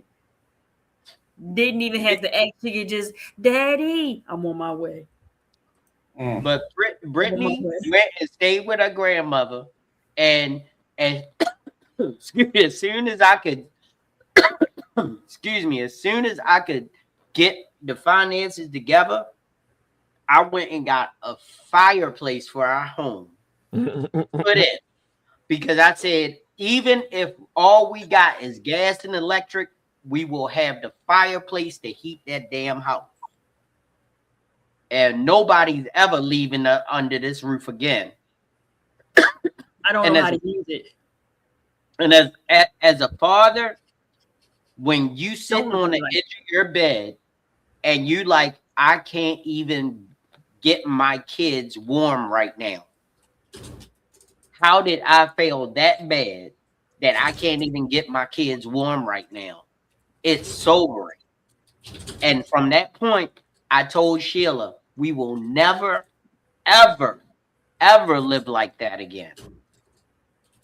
And she will tell you, we have never, ever, ever. If we needed to get a furnace, we getting a furnace. If we needed to get a roof, we getting a roof.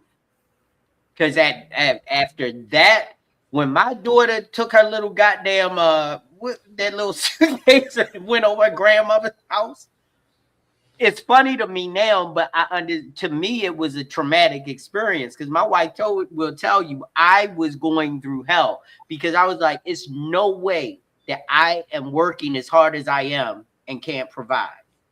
Mm-hmm. And that was the point where I said, this will never happen again.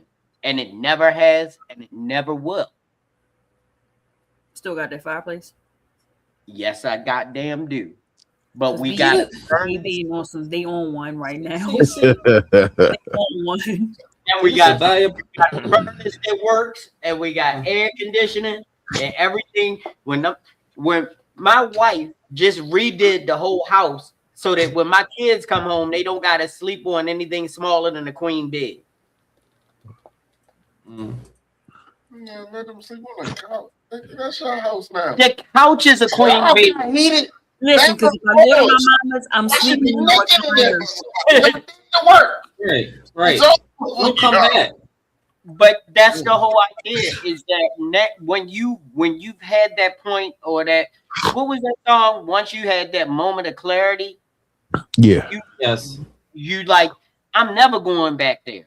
And I'm going to do everything that I can to keep myself above that situation. And I don't care if I got to get platelets or semen, some way or another, shit is going to get paid. Wow. Damn it. Damn it. Well, what? This can all be avoided, ladies and gentlemen, if you just know how to pull out.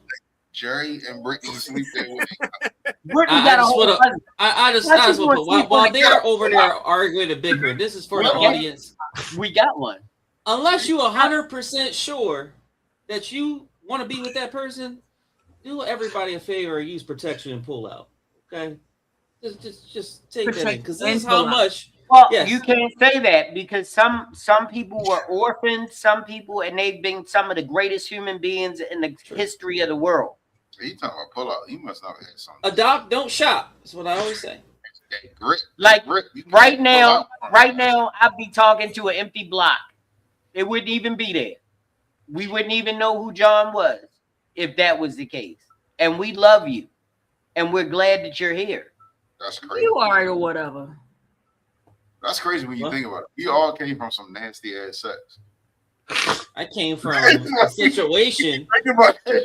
I came from the problem. How do you know somebody has to be able to do anything? I'm trying to say nasty. It could have been baby.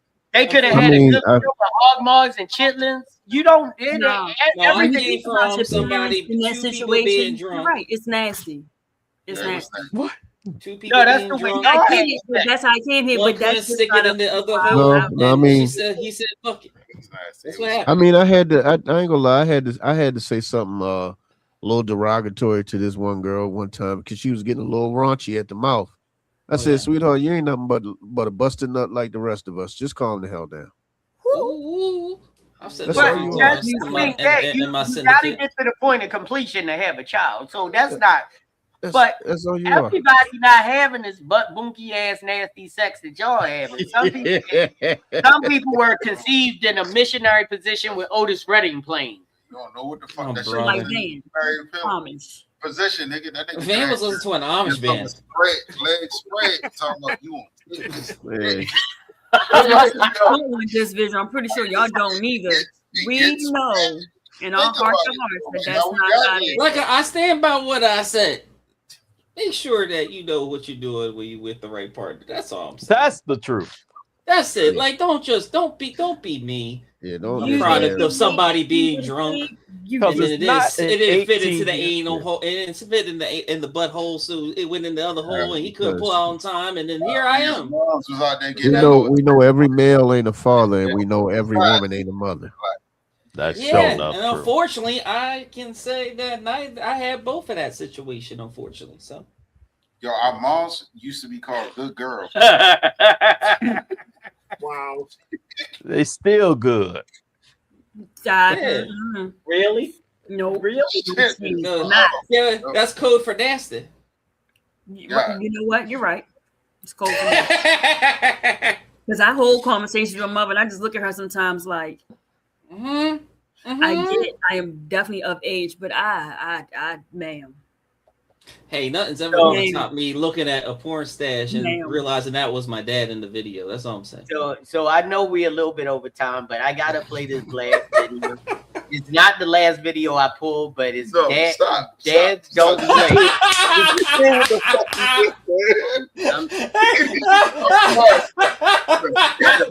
I appreciate you driving right past that, Jay. I really do appreciate it. It's a true story. Man, I can vouch for it, unfortunately. But yeah. Let it run.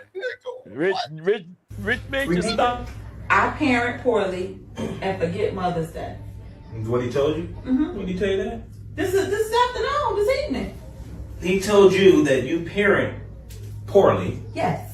And to forget Mother's Day. Yeah. He said that to you? Mm-hmm. No, he didn't. Ask him. Yes, I did. Truthfully, I did. You told your mother that she parents poorly and forget about Mother's Day? Why would you tell her that? Have you lost your mind? No. Why would you think that it's okay to speak to your mother like that? To tell your mother that she parents poorly and to forget about Mother's Day? How about we forget about Christmas? How about we forget about that? How about we forget about your birthday? Let's say we forget about that. As a matter of fact, I called Cap. He didn't whip his ass. That's what I was waiting for. Wait a minute. The camera was still running. They cut off the camera at that point. That's they sad. cut off the violence, baby. They cut off the If you're violence. not going to film the whole thing, I call bullshit. You could at least pull them standing up. Y'all ain't got nobody's legal fees. You're not gonna pay his legal fees. Listen, I would film that shit and I would put it in school. Be like, you want me to show everybody? You want to show your friends what I do to you? Listen. But you saw that guy got arrested for whipping his son in the barbershop.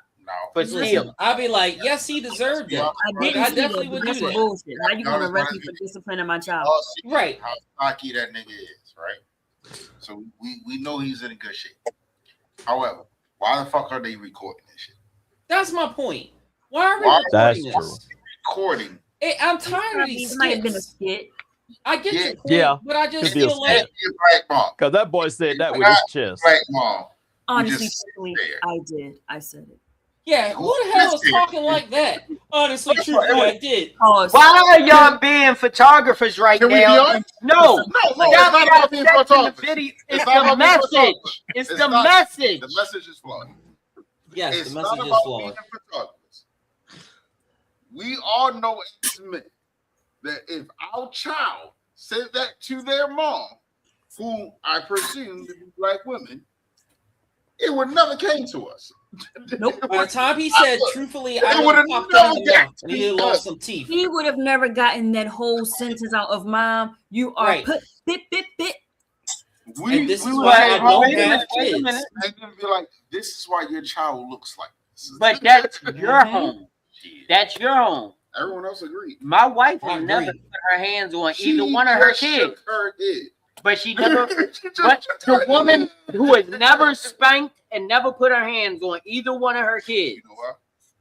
Because they never said that dumb shit to her. Look at your wife right now. She did. It never got to that point. She instilled the discipline. Sheila, walk to the front.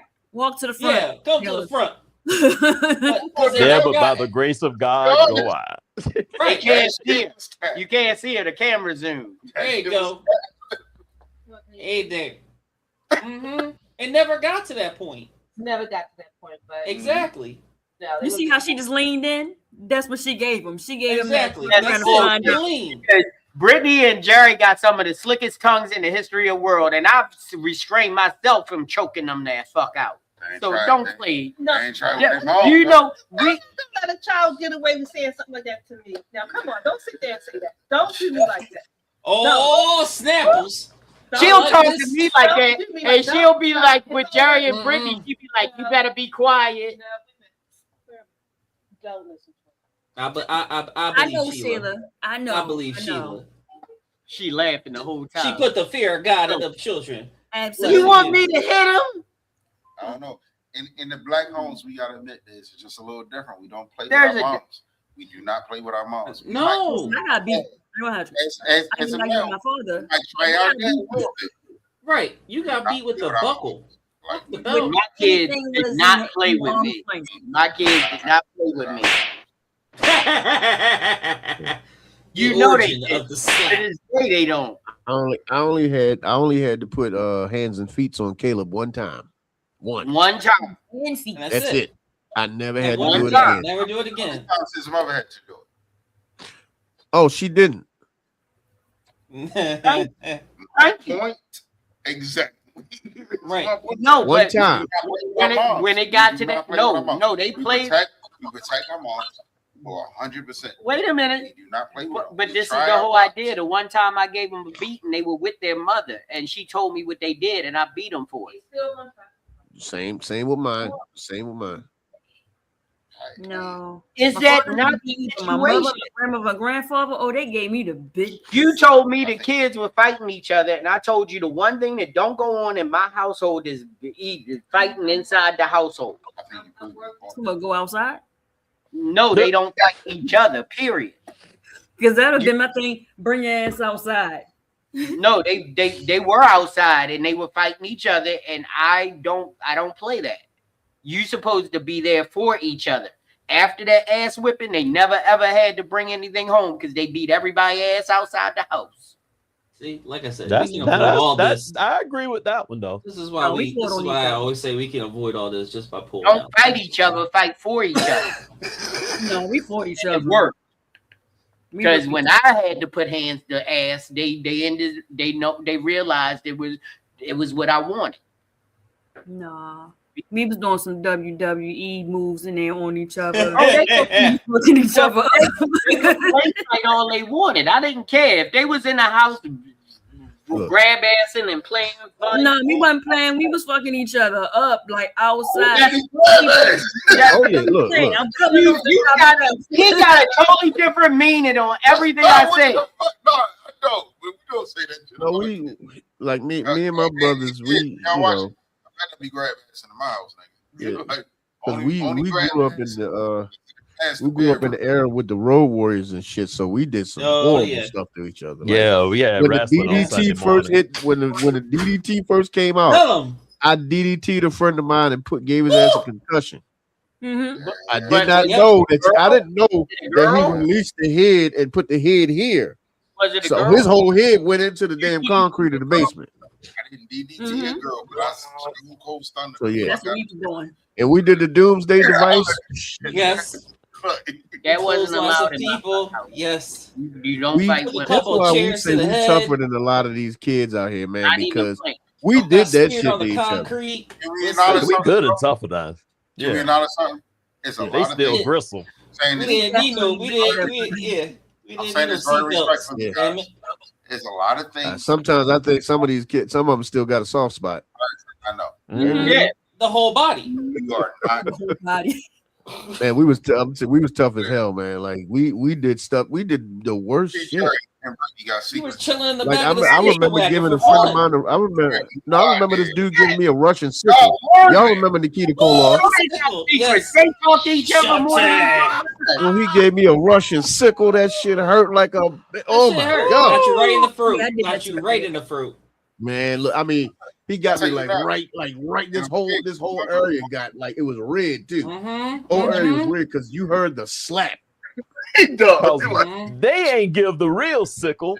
They just made it. No, we gave it though because we didn't know. I gave the real one. I gave the real one. Get chopped the shit out of. This man was sitting in the car and I reached through the window with it. No, you know what was the worst what's the worst move that I did was me and a friend of mine named Keith. We was like the neighborhood tag team champions, and we used to do that move that Demolition used to do. Like I would put him on my knee and Keith would come up the top rope with the elbow. Man, we hit the back of their head or the back of their shoulders on that ground. They was down. When they got pinned for real. They was down for real. It wasn't like he was counting it out on the WWE. No, they was actually down. Yep, they were down. But you see, when we were kids, if you went outside, you had to stay out because if you went out, you came back in, you gonna stay in and watch these stories with me. Yeah, so we had to do everything. When you get beat up, you can't run home. You gotta stay outside and eat that. Oh, look, if you broke your foot, you better not tell your mom till the damn lights go out. Tell her when you see the street lights in the day, when you see the street lights, then we can go to the hospital. And matter of fact, I remember one time I think I had bruised my ribs. My mother told me the hospital closed. I don't think my kids have ever drank from a water hose. What? I don't think my kids have ever drank from a water hose. Time ever. Yeah. See? Boy, that was like the best drink. That was the best water in the world. Yes. That was especially after you finish running or playing football or playing Scully or hopscotch or whatever. Like whatever you was doing out there. Number one, it was like 104 degrees outside. So when you got that water hose water, man, it was hot. But you get it all over the top of your head and then you drink it. We got something better now. We got something better now. I can't wait till the kids go outside because they ain't got to worry about getting wet with the water hose. I got a power washer. Yo, shut up. I hope they never see any weird. You are already going to jail. Right. Yeah, I hope they don't see. I hope they don't go to class. Taking skin off of people. On a power Hell yeah, he trying to get skin grafts. Yeah, we talking about moves. I don't know what you're gonna call this, but in our basement, you have it was like a cinder blocks was what the basement was made out of on one side. Right. The wooden rail going on the other side. It was no wall, no nothing. It was just open. Again, I'm the only child, so it was me and my cousins. It was the oldest one of the two, because I'm the oldest, pissed me off. And I was always the smallest out of all. And when I said I was going up the steps, she said something slick out her mouth. All I know is I went feet first under the rail. You drop kicked her? You drop kicked her? Well, she gave it a Tito Santana drop kick, boy. Right. Wow. It was powerful. I hit the shit on my back. I was like, I knocked the wind out of myself. But when I got up, she was still laying there. Her sister, why you do that, bitch? You next. Damn. Cut a promo on her too? Shit. Well, everybody. What she said, but she was talking slick and I came through that railing. We're going to wrap this show up right now. But you know what? Just to put a bow on it,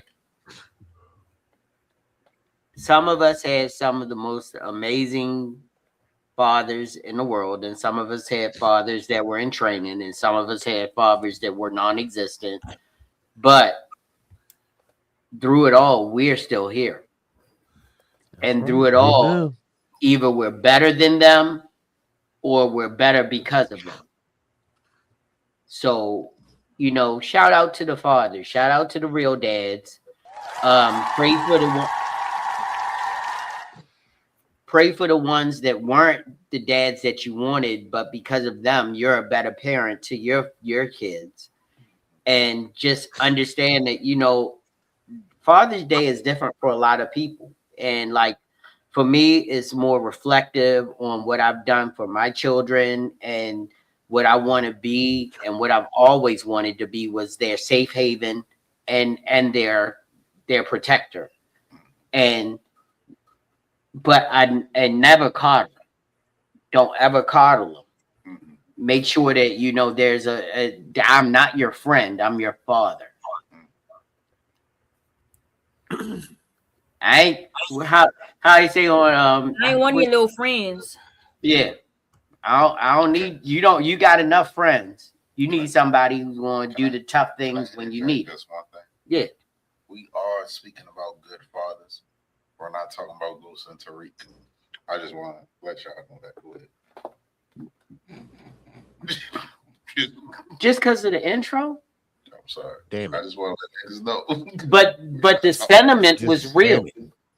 But the sentiment in the commercial with Tariq was real because my son is a reflection of me, and everything that he's doing now are things that I do. He's just better at it. He's doing it on a different level, and I'm glad. Now they were drug dealers and killing people. Again, I talking about Ghost and Tariq. Yeah, yeah.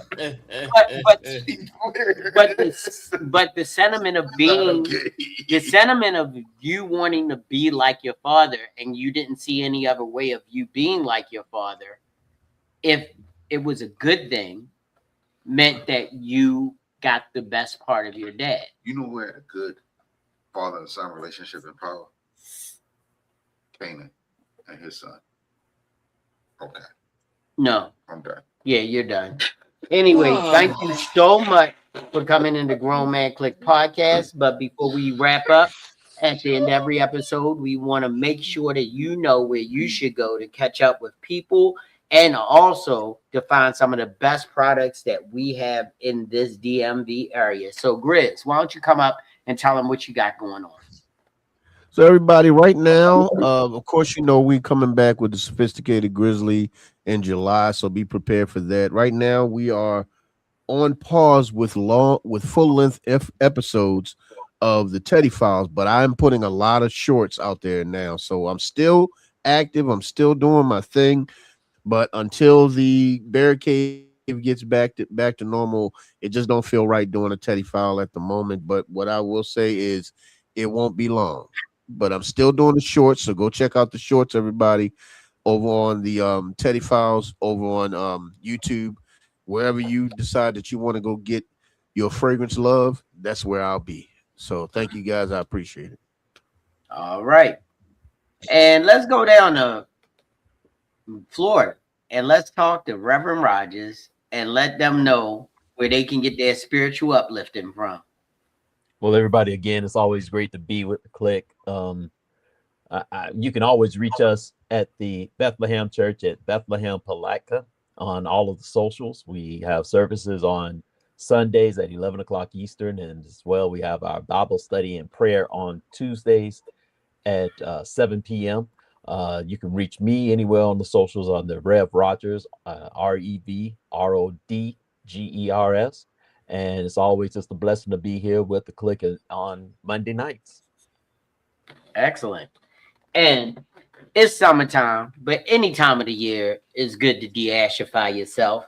You know, this is probably, luckily, the first time that I had on shorts, but the camera didn't show that my knees was out. I'm so happy of that. But we got somebody who always will make sure your knees look good, your elbows ain't ashy, and your face is classy. And that's Miss J. Nicole. Tell them about it. I don't know about the last part. But yes, you can find me at jaimore.com, JAIAMOUR.com for all your luxurious body butter needs. We'll be switching up some things here shortly. One of my suppliers went out of business, so we got to revamp some things. But we still here. We still here. Come get your fragrances and your butters, your scrubs, all of that greatness still available. Come and see me. All right. And of course, Mr. Vicissitude, come on up and tell them what you have going on in your future. Well, you know, being a dad, right? So, vicissitudemagazine.com, redmidnightmag.com. There are some things coming up. I do have some announcements coming. Hey, you. But you know, in due time, we got a couple more weeks, got a couple things we're ironing out, but you know, we're gonna be having some really big announcements, and we'll have some more issues coming out very soon as well, as long as I can nurse this child. All right. So we're at the end of another amazing episode, and we want to thank you all for coming in, from Tony and all of the people that were in the Peanut Gallery, and from Reverend Rogers, Sophisticated Grizzly, Jay, Mr. Vicissitude, of course, Van Gogh is one of us, and of course, right here next to me, Rich is here. And Sheila behind the ones and twos taking care of the show tonight. Thank you so much. We appreciate you. We only want you to do 3 little simple things that will help out our podcast. Like, share, subscribe. If you do those, we'll grow. Let somebody else know where they should spend their Monday nights, because we love having you here and we love being here. The Grown Man Clique, we are just doing it big on Monday night. So, as we say at the end of every podcast, do good. Do really good. But if you're going to do bad, do really bad, so that they know that you meant it. Peace. We out.